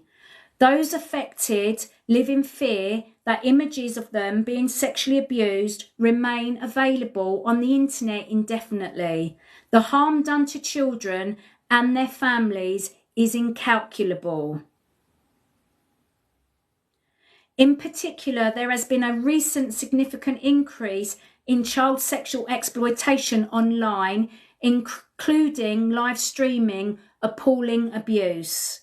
For example, the sexual abuse of children was live streamed for money, at times at the direction of the person paying to view the abuse. Whilst most internet companies either prohibit or discourage children under 13 years of age from accessing their platforms, the inquiry repeatedly heard evidence that under 13-year-olds access their services easily and they were at significant risk of being groomed. There remains the question of end-to-end encryption and the stark debate between protection of privacy and the protection of children. A technical solution is now overdue to assist the detection of online facilitated child sexual abuse and to make the internet safe for all children. Right, guys, I need to leave it there for the moment. I will come back in a little while and hopefully some of you will continue to join me. So thank you for your company so far. I need to go and get a drink and just take 5 minutes and I will be back in a little while for part 2. Bye for now.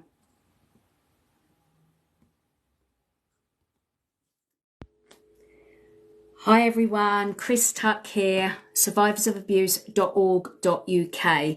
So I'm back now for part 2 of my introduction into the IICSA report.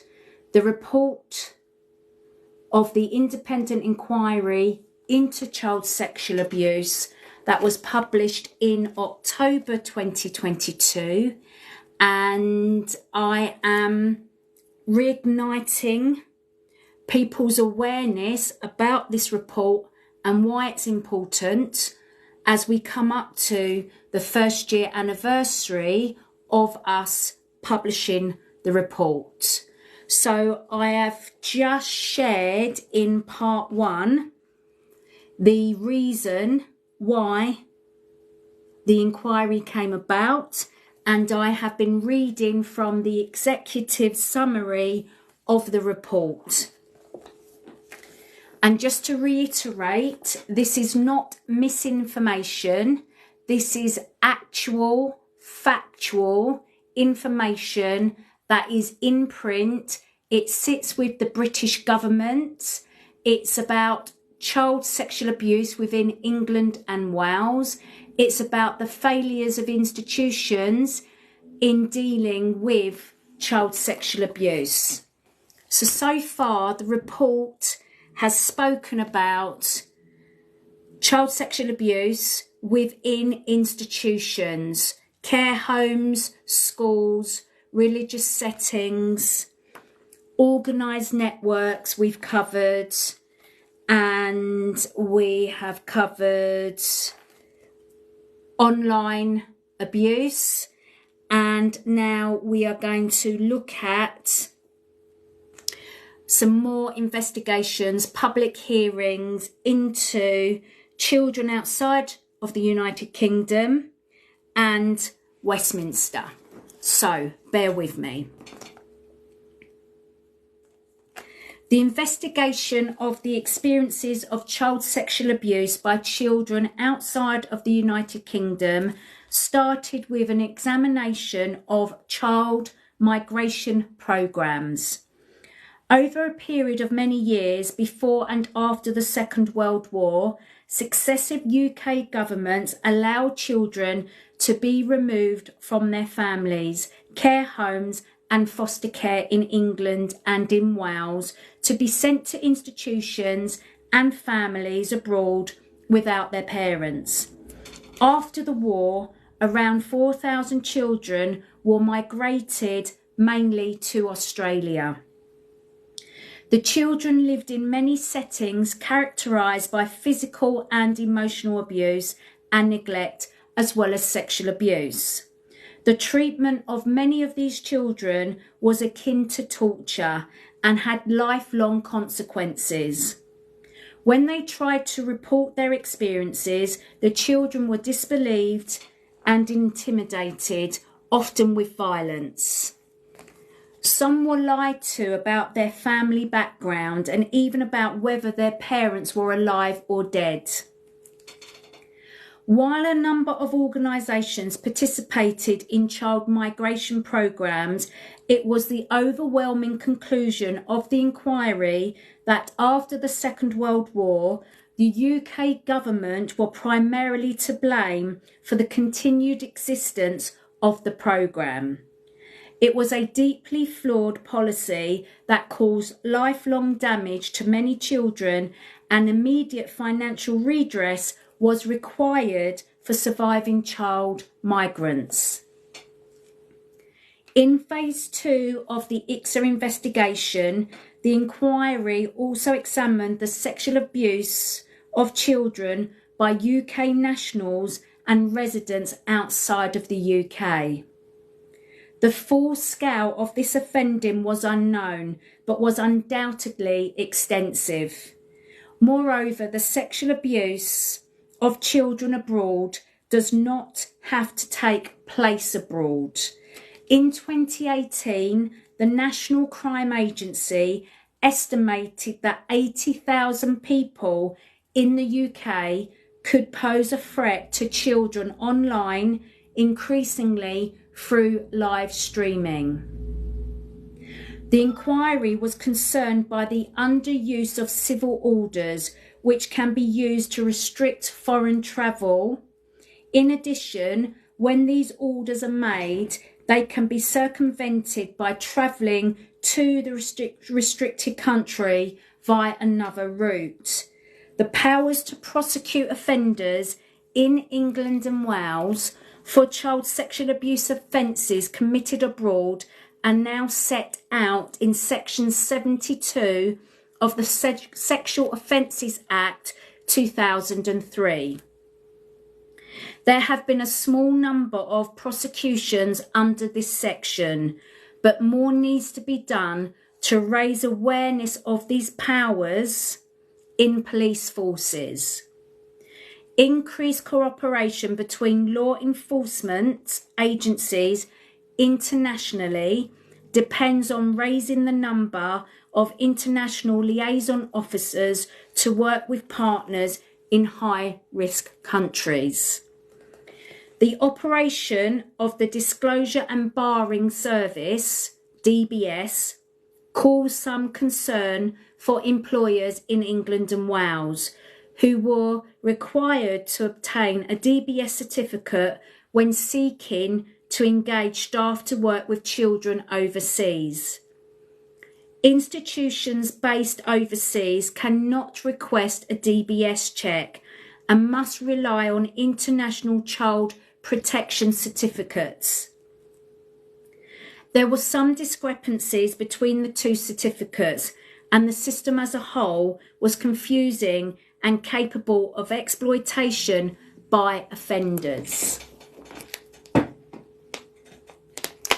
Now, the investigation that the inquiry did into Westminster, our political system, Parliament is, and Westminster is where we house our politicians and run everything to do with legal stuff within our country, England and Wales.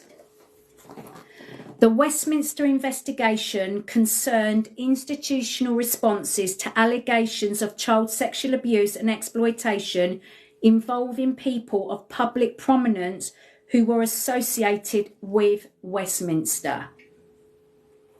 It was unacceptable that at the time of the public hearing in this investigation, March 2019, some political parties had chosen not to put appropriate safeguarding and child protection policies in place. Several cross-cutting themes recurred throughout the investigation, include undue deference by police, prosecutors and political parties towards politicians and others in public life, differences in the treatment of wealthy and well-connected individuals, as opposed to those who were poorer, more deprived and without access to networks of influence, failures to put children and their welfare first, and the prioritisation of reputation over the needs and safety of children.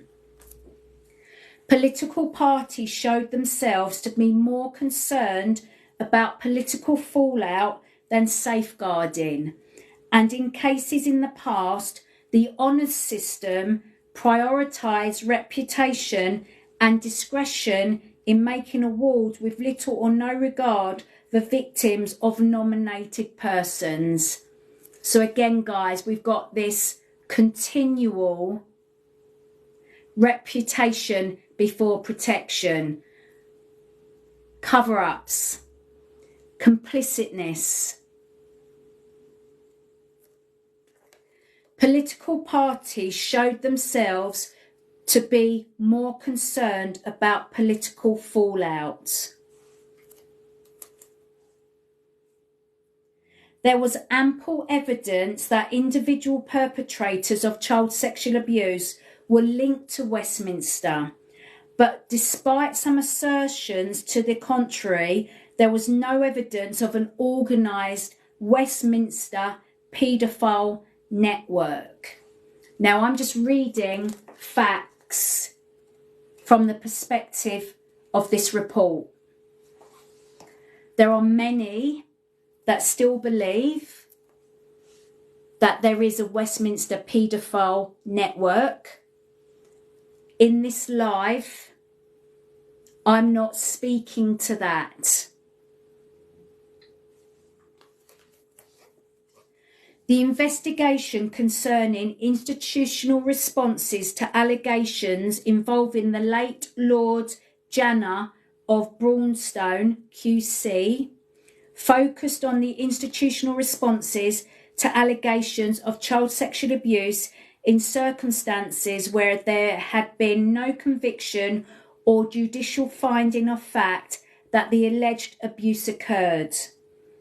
It was necessary to conduct much of the public hearing in closed session to protect the identity of complainants who are entitled to lifelong anonymity under the Sexual Offenders Amendment Act 1992.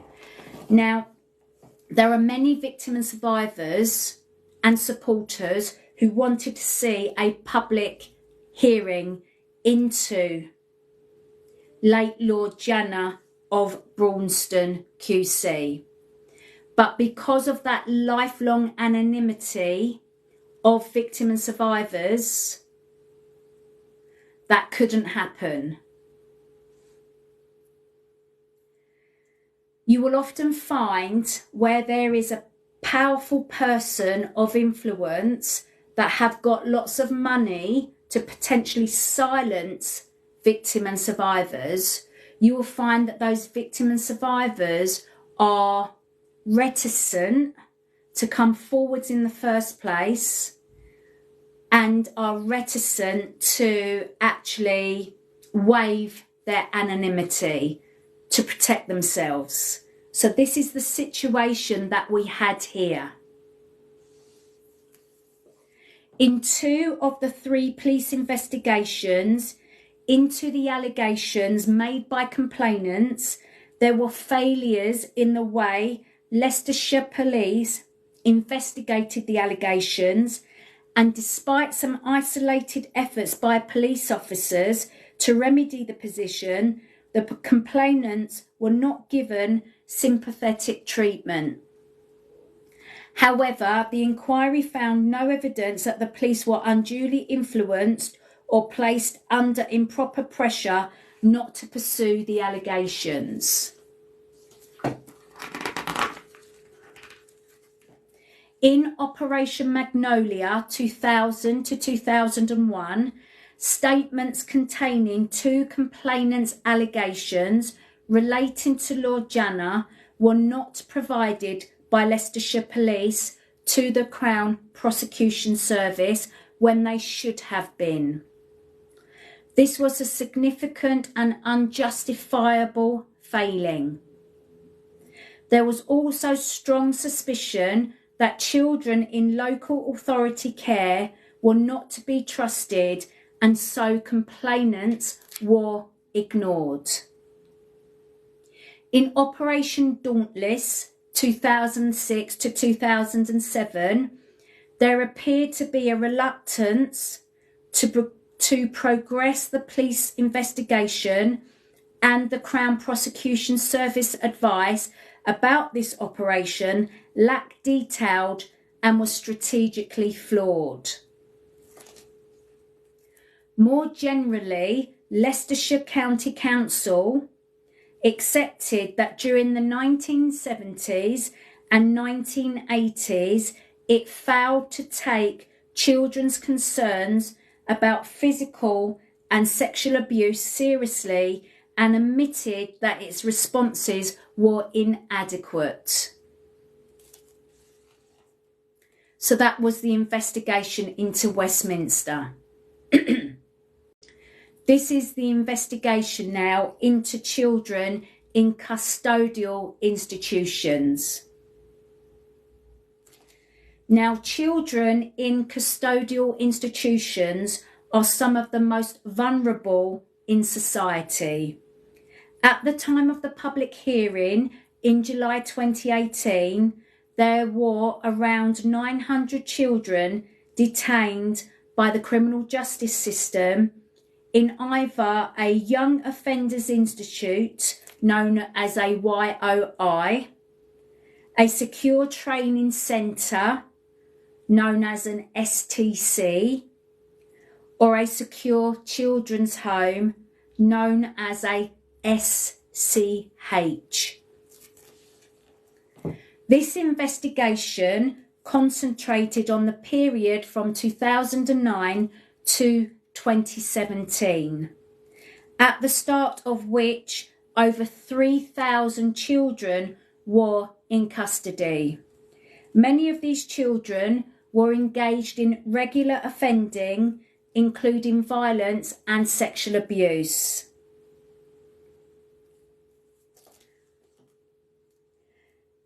The accounts of adult survivors of child sexual abuse who were detained in custodial institutions in the earlier years were among the worst the inquiry has heard.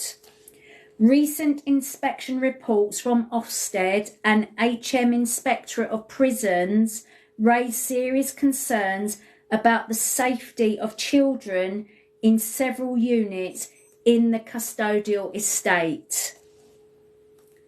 Complaints of sexual abuse in YOIs and STCs were rarely investigated properly, with little evidence of involvement of the statutory authorities, signifying a failure to adhere to normal child protection procedures. Forms of control, such as pain compliance techniques approved by the MOJ, Ministry of Justice, were particularly intimidating for children who had been sexually abused as children or young people. Throughout this investigation, the difference between the regimes in YOIs and STCs and those in SCHs became increasingly clear. The latter are more child-centred, with better staff ratios and training requirements. These institutions are subject to similar standards of care to those applied by Ofsted to children's homes. A serious concern is the uneven availability of SCH, which accept children detained for criminal justice reasons, with none in London and the southeast of England. Custodial institutions for children were under-resourced. Staff turnover was unacceptably high, not helped by structural change and instability, following attempts by various governments to provide an effective model of care and control. So what has happened over part 1 and part 2? I've shared what has gone wrong within institutions in response to child sexual abuse and exploitation. Now, the investigation into accountability and reparation is what I'm going to be reading about now.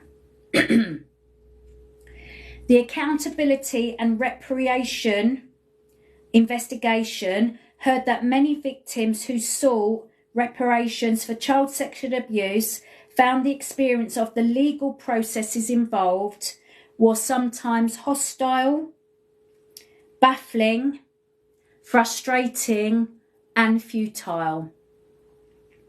The redress available for victims and survivors included punishment of the perpetrator, compensation from an individual or institution, acknowledgement that the abuse occurred, an apology, an explanation of how the abuse was allowed to happen, an assurance of non-reoccurrence, and counselling or other support.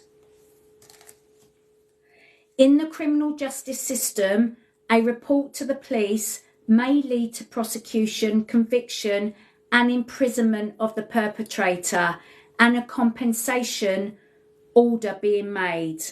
A criminal allegation must be proved to a high standard so that the jury are sure, formally beyond reasonable doubt, that there is no time limit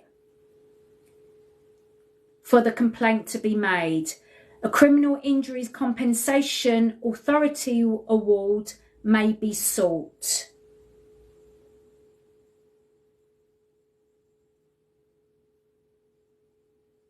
So this investigation is sharing that when victims and survivors of child sexual abuse and exploitation sought reparation, they found the system hostile, baffling, frustrating, and futile. Then it set out the redress available for victims and survivors. That's what I've just read. Then we looked at, through the report, the criminal justice system as it stands. Now we're looking at civil law. So not criminal, but civil. A complaint in civil law is, by contrast, usually for compensation from an institution which has legal responsibility for the perpetrator. A civil law complaint must be proved on the balance of probabilities, but must usually be brought within 3 years of the abuse or by the 18th birthday of the complainant. However, very few victims and survivors of child sexual abuse bring their claims before the age of 21. None of the processes associated with the remedies available adequately compensated victims and survivors for the distress and suffering brought about by their experiences of child sexual abuse. Many felt forced to give up rather than to pursue a process that caused such distress and was often characterised by delay over many years. Now we're just going to read what the inquiry wrote about the residential schools investigation. The residential schools investigation examined a broad range of educational settings and contexts in which staff have been convicted of the sexual abuse of pupils or in which serious safeguarding concerns had arisen. This included residential specialist music schools, residential special schools and boarding schools, and other mainstream schools, and was complemented by the non-recent sexual abuse in residential schools, an account submitted by council to the inquiry concerning 8 closed residential schools. The inquiry found evidence of teachers and others exploiting their positions of trust to abuse children in all the various educational settings that it considered. The investigation report includes many deeply distressing cases of sexual abuse, the signs of which went unnoticed or were not responded to appropriately. Some staff were reluctant to report concerns, while some head teachers found it inconceivable that staff might abuse children. Sit on that for a moment. Some staff were reluctant to report concerns, while some head teachers found it inconceivable that staff might abuse children. It's this blindness that impedes a proper and adequate response to child sexual abuse and exploitation. It's this willful blindness that stops or prevents children and young people speaking up. It adds to the silence.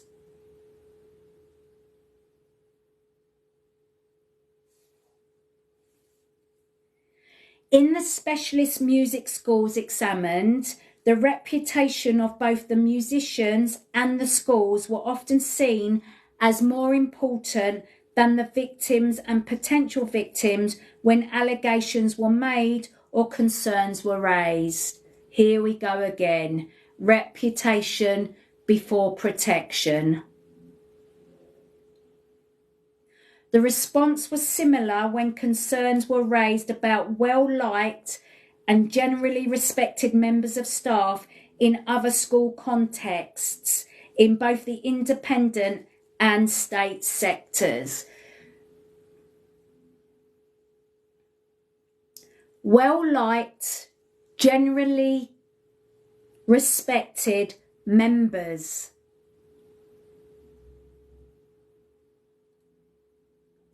It's the same stuff over and over again. When you're abused within the family, adults being believed over children. When you are in a faith setting, for example, when you are in a community that is quite closed, you've got that powerful person that is respected by general communities, general society. We are groomed by this well-respected person. We believe that these respected people, these people that are, well-liked, they can't be abusers, can they? Yes, they can, and often are. Okay?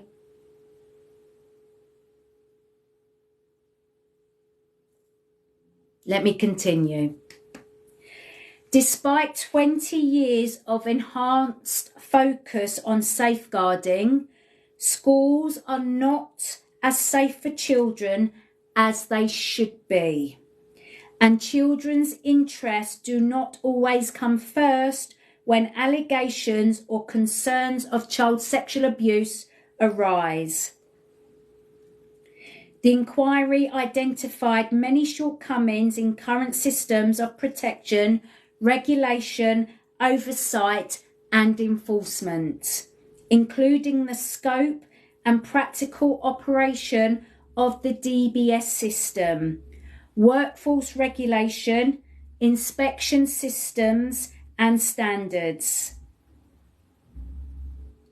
Statutory guidance is not always sufficient, precise and clear. Some staff were reluctant to report concerns, in part fearful of the consequences of doing so. When concerns were raised, they were not always referred to outside agencies when they should have been. So, for example, when an allegation of abuse was made within a school, within a religious setting, or other institutions, they were not referred to outside agencies such as social care or the police. They were kept within the institution. That should not be allowed to happen.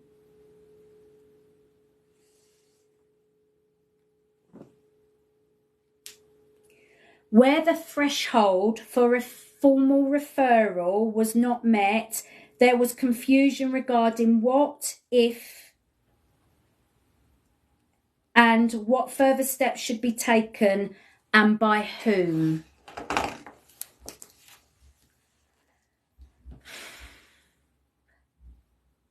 The thematic investigation about effective leadership of child protection built on the inquiry's findings on leadership across its investigations.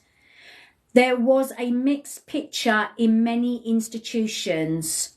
The worst examples involved people in charge of institutions who demonstrated indifference, even hostility to victims, despite evidence or suspicion of wrongdoing by perpetrators. These attitudes were communicated as acceptable from the top of the institution through its various levels, leaving victims with few, if any, adults to trust. There is no doubt that good leadership is essential to better outcomes for vulnerable children. Staff who are unclear about their role, lack confidence in their managers or leaders, and do not base their practice on the unequivocal primacy of the best interests of the child.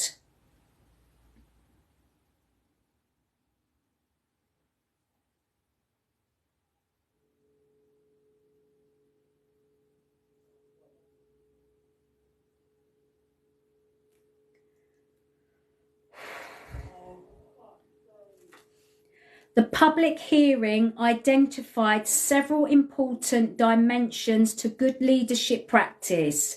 These included embedding child-central values, making child protection everyone's responsibility, creating strong governance and clear individual accountability, providing a visible role model of listening to children and involving them, ensuring diverse and inclusive practice, creating a speak up culture, gathering good data and making best use of it, and learning from institutional failure.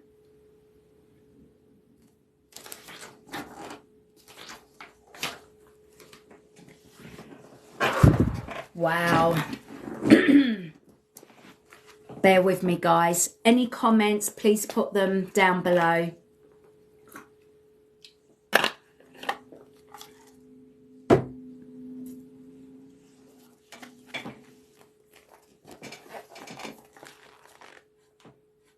This report is 458 pages long.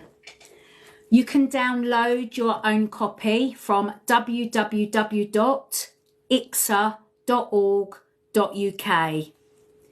I'm only on page 14 and it's taken me 2.5 hours so far just to share the executive summary. So, nearly finished this particular broadcast on what I wanted to share today. This report comprises 2 parts. Part 1, or Part A, is all about the voices of victim and survivors. The second part, or Part B, is all about the recommendations, and they are based on Part 1, Part A, the victim and survivor's voice. Victims and survivors' voices uses the words of those who have been sexually abused to describe what happened to them. Some of the content is therefore explicit, but these experiences and perspectives are at the heart of the inquiry. Each account represents a life fundamentally altered and affected by the abuse. The harm brought about by the sexual abuse cannot be overestimated or ignored. Education, familial relationships, sexual relationships, mental, emotional and physical well-being, job prospects can all be affected. In some cases, it has driven victims to self-harm and even to take their own life. It is difficult to imagine what it feels like to be silenced or dismissed when trying to tell someone that you have been sexually abused. This happens so often that victims and survivors gave up trying to report what happened to them. That is why the Truth Project, which was the third arm or one of the prongs of the inquiry's work, was designed to enable victims and survivors to share their accounts in a confidential setting, and why it was such a vital part of the inquiry's work, and why victims and survivors' voices represent a cornerstone of the inquiry's analysis and recommendations. More than 6,200 victims and survivors contributed to the Truth Project. For some, it was the first time that they had spoken about the child sexual abuse that they had suffered. Across the inquiry's work, victims and survivors recounted the barriers they faced when reporting abuse. Many felt a deep sense of shame about what had been done to them. They worried about the consequences of reporting the abuse. Some victims and survivors were too young at the time of the abuse to recognise that what had happened to them was abusive. Some did not even have the vocabulary to describe that abuse. Accounts revealed how sexual abuse was often accompanied by physical abuse or neglect at home. Many of the acts perpetrated caused agonizing physical pain, most often inflicted by an abuser who was known to the victim and whom they trusted. The inquiry heard how difficult it was for many victims and survivors to report what was happening to them, and many were ignored or not taken seriously.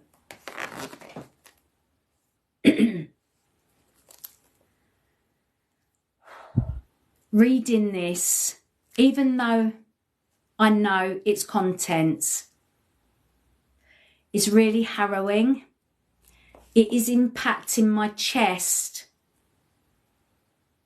as I speak the words of the inquiry, its findings.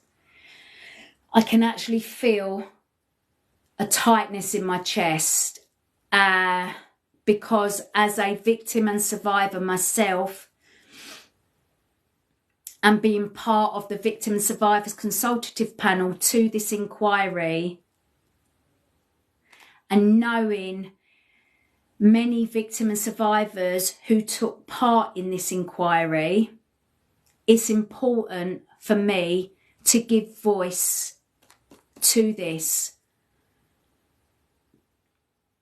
And just to make sure more people are aware of this document, of this report.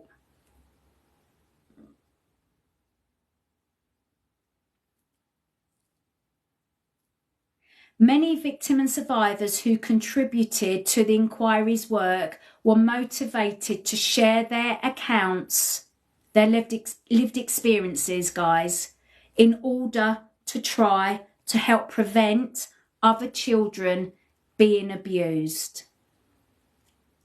As a result, this report starts with the victim and survivors. As well as the contributions made to the public hearings, victims and survivors assisted the inquiry through the Victims and Survivors Consultative Panel and the Victims Survivors Forum. Engagement was enhanced by discussions with young people, the LGBTQ+ community, and specialist organisations assisting victims of child sexual abuse from ethnic minority communities. Each group described particular concerns, but common themes emerged that were reflected throughout the inquiry's work. Lack of trust in institutions that were supposed to help, and a failure to understand and respond appropriately to the impact of the sexual abuse, as well as other related issues.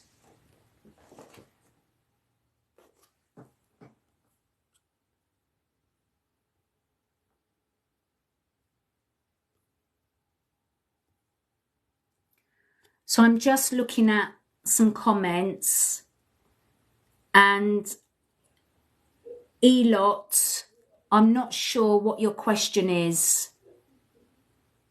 I'll come back if you repeat your question.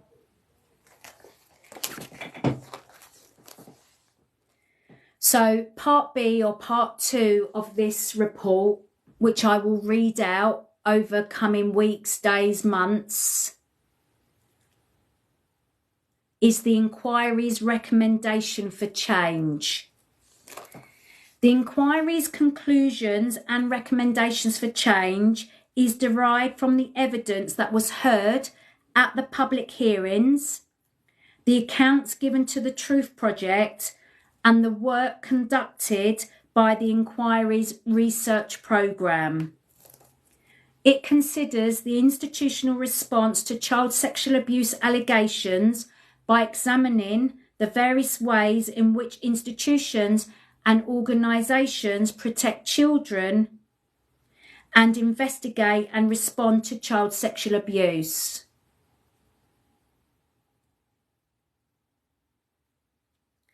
The accounts of victims and survivors of child sexual abuse and the institutions that were responsible for protecting children have led to the important recommendations and changes for improvement described in detail in this report. Institutions, whether state or non-state, should not rely on children coming forwards as the sole means of identifying and detecting child sexual abuse. Most statutory agencies provide simple information on their websites about how to recognise indicators of potential sexual abuse and what to do if an individual suspects abuse has occurred. It is evident from these summaries that child sexual abuse came to the attention of people in authority, in institutions, in many different ways, at different times, and with widely varying responses, or none at all. All institutions involved on a regular basis with children must be proactive and vigilant. If information about known or suspected sexual abuse is held by anyone in the institution, the information must be acted upon and proper investigation must take place, regardless of cultural, religious, educational, or societal norms and beliefs.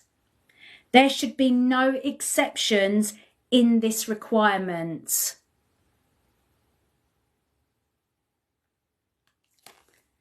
While many of the investigations considered the response to non-recent allegations of child sexual abuse, Part J of this report considers current and emerging challenges facing the institutional response. In particular, the much anticipated regulation of the internet as set out in the Online Safety Bill is likely to be implemented after the publication of this report, and so the efficacy of the new regime will not be properly understood for some time to come.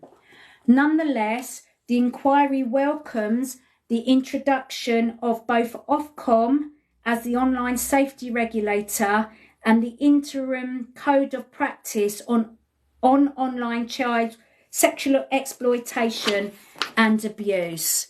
Oh my God, there's so many long phrases in this report. It's hard for me sometimes to say it all in the breath that I need when I am feeling impacted by the contents. So please do forgive if it doesn't come across as clearly as it is written. Remember, you can download this report and read it for yourself. So as we know, this was published in October 22. Its first year anniversary is coming up. The government will be responding to how much work has gone into the recommendations and what that looks like on the year anniversary. IICSA Changemakers, which is a cohort of organisations and institutions and survivors, will also be making a response on the 1 year anniversary as to what has happened and what has not happened and what still needs to happen. And victim and survivor response agencies, charities, third sector organisations and survivors are also going to respond to this publication.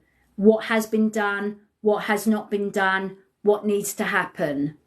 Because we as victim and survivors who took part in this inquiry or worked at the inquiry are not going to let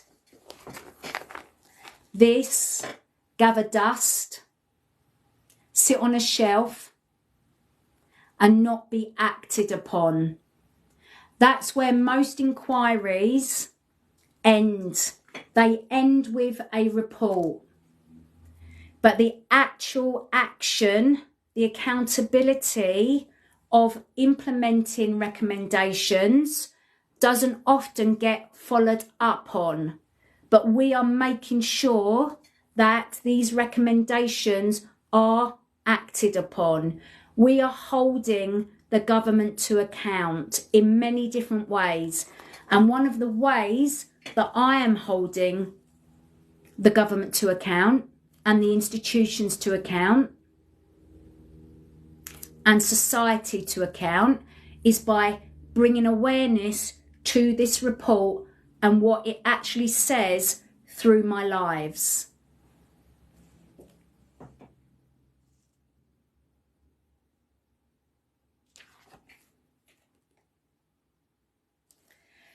So carry on reading. 1.5 pages left, guys. And then that's it for today.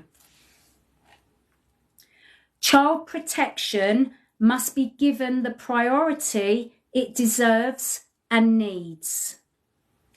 To achieve this and to counter the lack of responsiveness across many of the institutions and the individuals associated with them, the inquiry has made 20 recommendations in this report. That's on top of the 87 recommendations it's made throughout all of its other reports. These recommendations are designed to tackle systemic weaknesses in organisations and practices which have left children vulnerable to abuse, exposed them to harm, or denied them access to justice. 3 recommendations from the centrepiece of the inquiry's work are as follows. The first relates to the introduction of a statutory requirement of mandatory reporting. In effect, it requires individuals in certain employments, paid or voluntary, and professions to report allegations of child sexual abuse to the relevant authorities. Failure to do so in some circumstances could lead to the commission of a new criminal offence of failure to report an allegation of child sexual abuse when required to do so.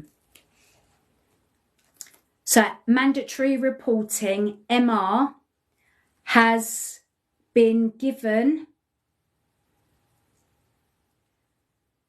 it's been sent out for consultation by the government to different organisations, to the public, to consult on. So they've sent out loads of questions. It's closed now, but they sent out loads of questions, and we could input into those questions our thoughts, feelings, considerations, and now the government are actively working on what they have received from different organisations and individuals. The second concerns the establishment of a national redress scheme for England and Wales to provide some monetary redress for child sexual abuse for those who have been let down by institutions in the past. This is a fixed term scheme with straightforward processes to ensure, as far as possible, victims and survivors secure efficient access to the help that they need.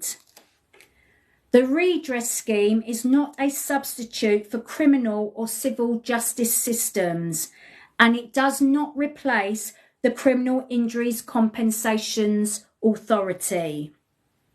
The government should seek contributions to the scheme from the institutions affected.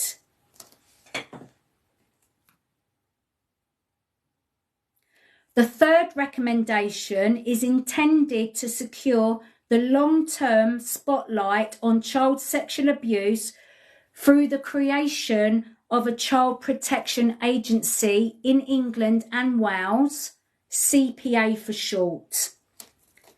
The CPAs will have powers to inspect any institution associated with children. They will not replace current inspectorates in relation to the statutory authorities, but may require inspection of those authorities by existing inspectorates. The CPAs over time will become centres of expertise. They may extend their child protection functions to other forms of harm experienced by children. They will also, in due course, monitor implementation of the inquiry's recommendations and report regularly on progress.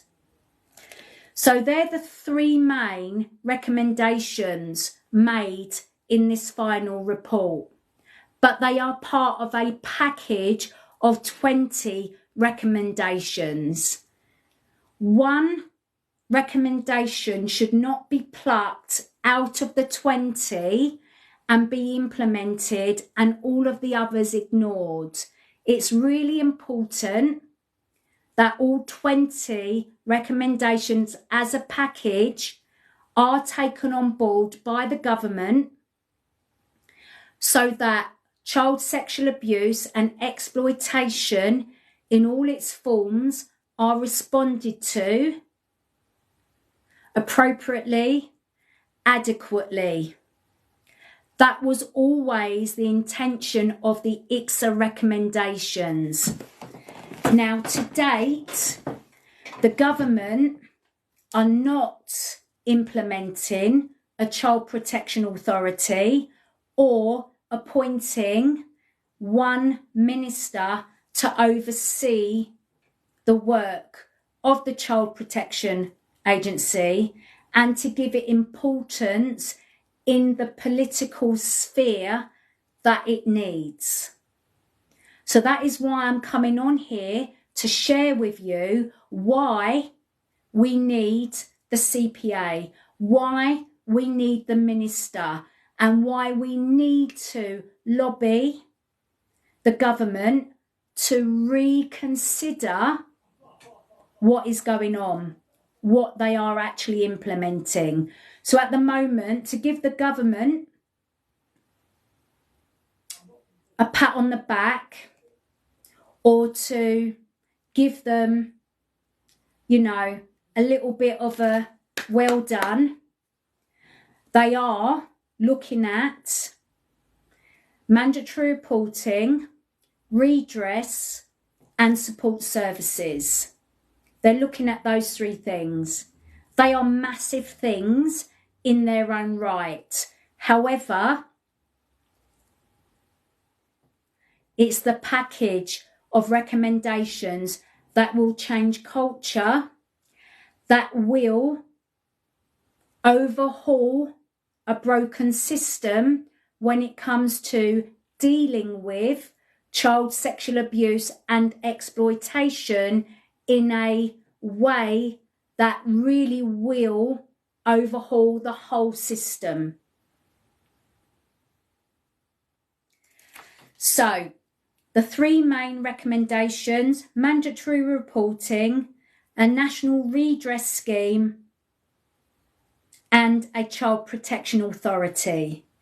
Other recommendations in this report include a single set of core data relating to child sexual abuse and child sexual exploitation, the creation of a cabinet level minister for children, a public awareness campaign on child sexual abuse to get rid of the myths that surround CSA and CSE, a ban on the use of pain compliance techniques on children in custodial institutions, amendment to the Children's Act 1989 to give parity of legal protection to children in care, registration of care staff in residential care and staff in young offender institutions and secure training centres,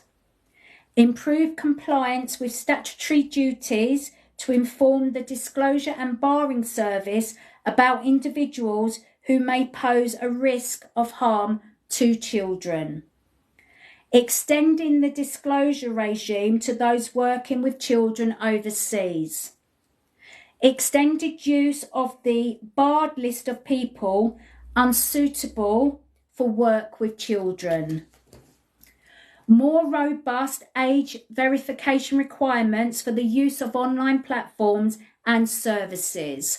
So we've seen this in the online safety bill that's now been passed and will become law. Mandatory online pre-screening for sexual abuse images of children. A guarantee of specialist therapeutic support for child victims of sexual abuse. We're also asking this for adult survivors, adult victims and survivors of sexual abuse. A code of practice for access to records pertaining to child sexual abuse. So under that one, guys, we're asking for access to records for 75 years. So many people of non-recent childhood abuse were unable to access their records, one, because they weren't kept, two, they were inappropriate. The records that were kept just didn't show anything, and they just weren't available.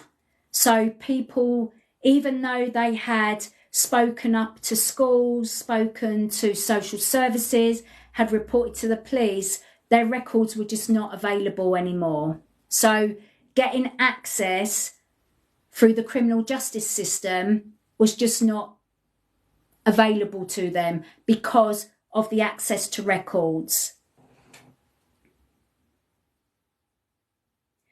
The removal of the 3-year limitation period for personal injury claims brought by victims and further changes to the criminal injuries compensation scheme. So there were many recommendations, all of which are important and are part of the overhauling of the response for victims and survivors who had undergone or who are being abused today. As this report demonstrates, child sexual abuse has devastated the lives of children in England and Wales and continues to do so.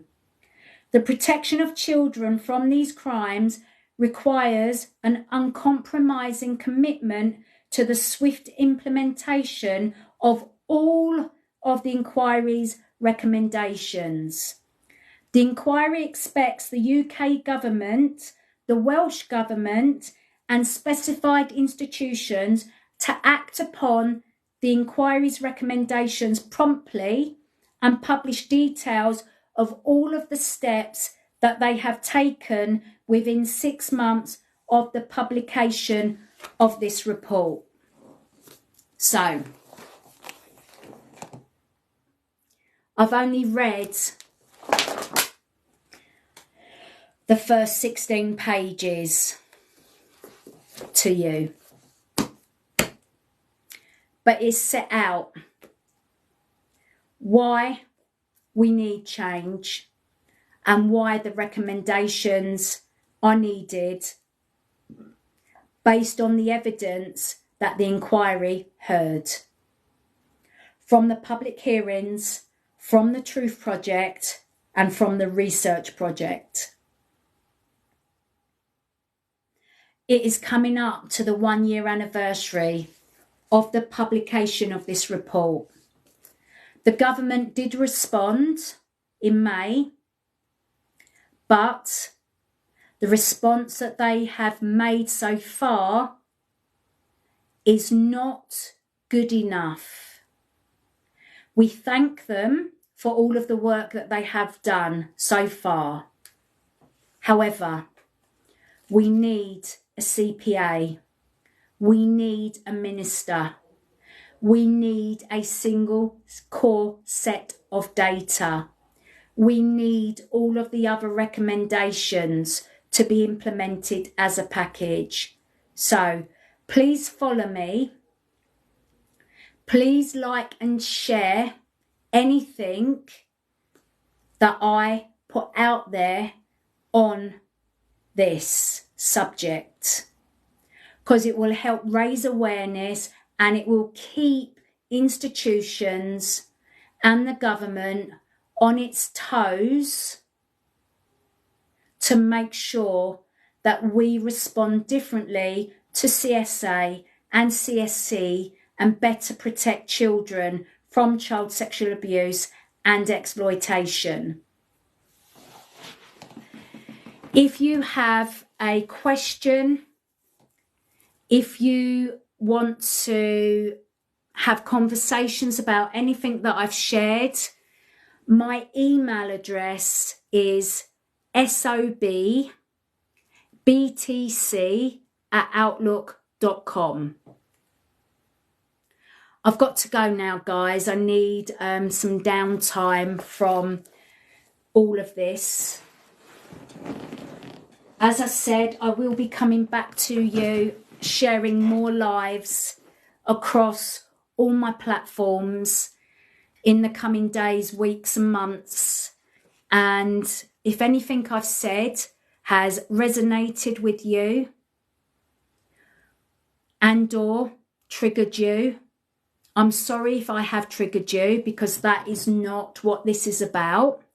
But I want to make it perfectly clear that everything that I've shared, none of it is misinformation. It is published. It is shared with the government. It is shared with organisations and institutions. It is public knowledge. It's there to be downloaded by anyone and everyone. So for now, guys, take care, and I will speak to you in another live shortly. Bye for now.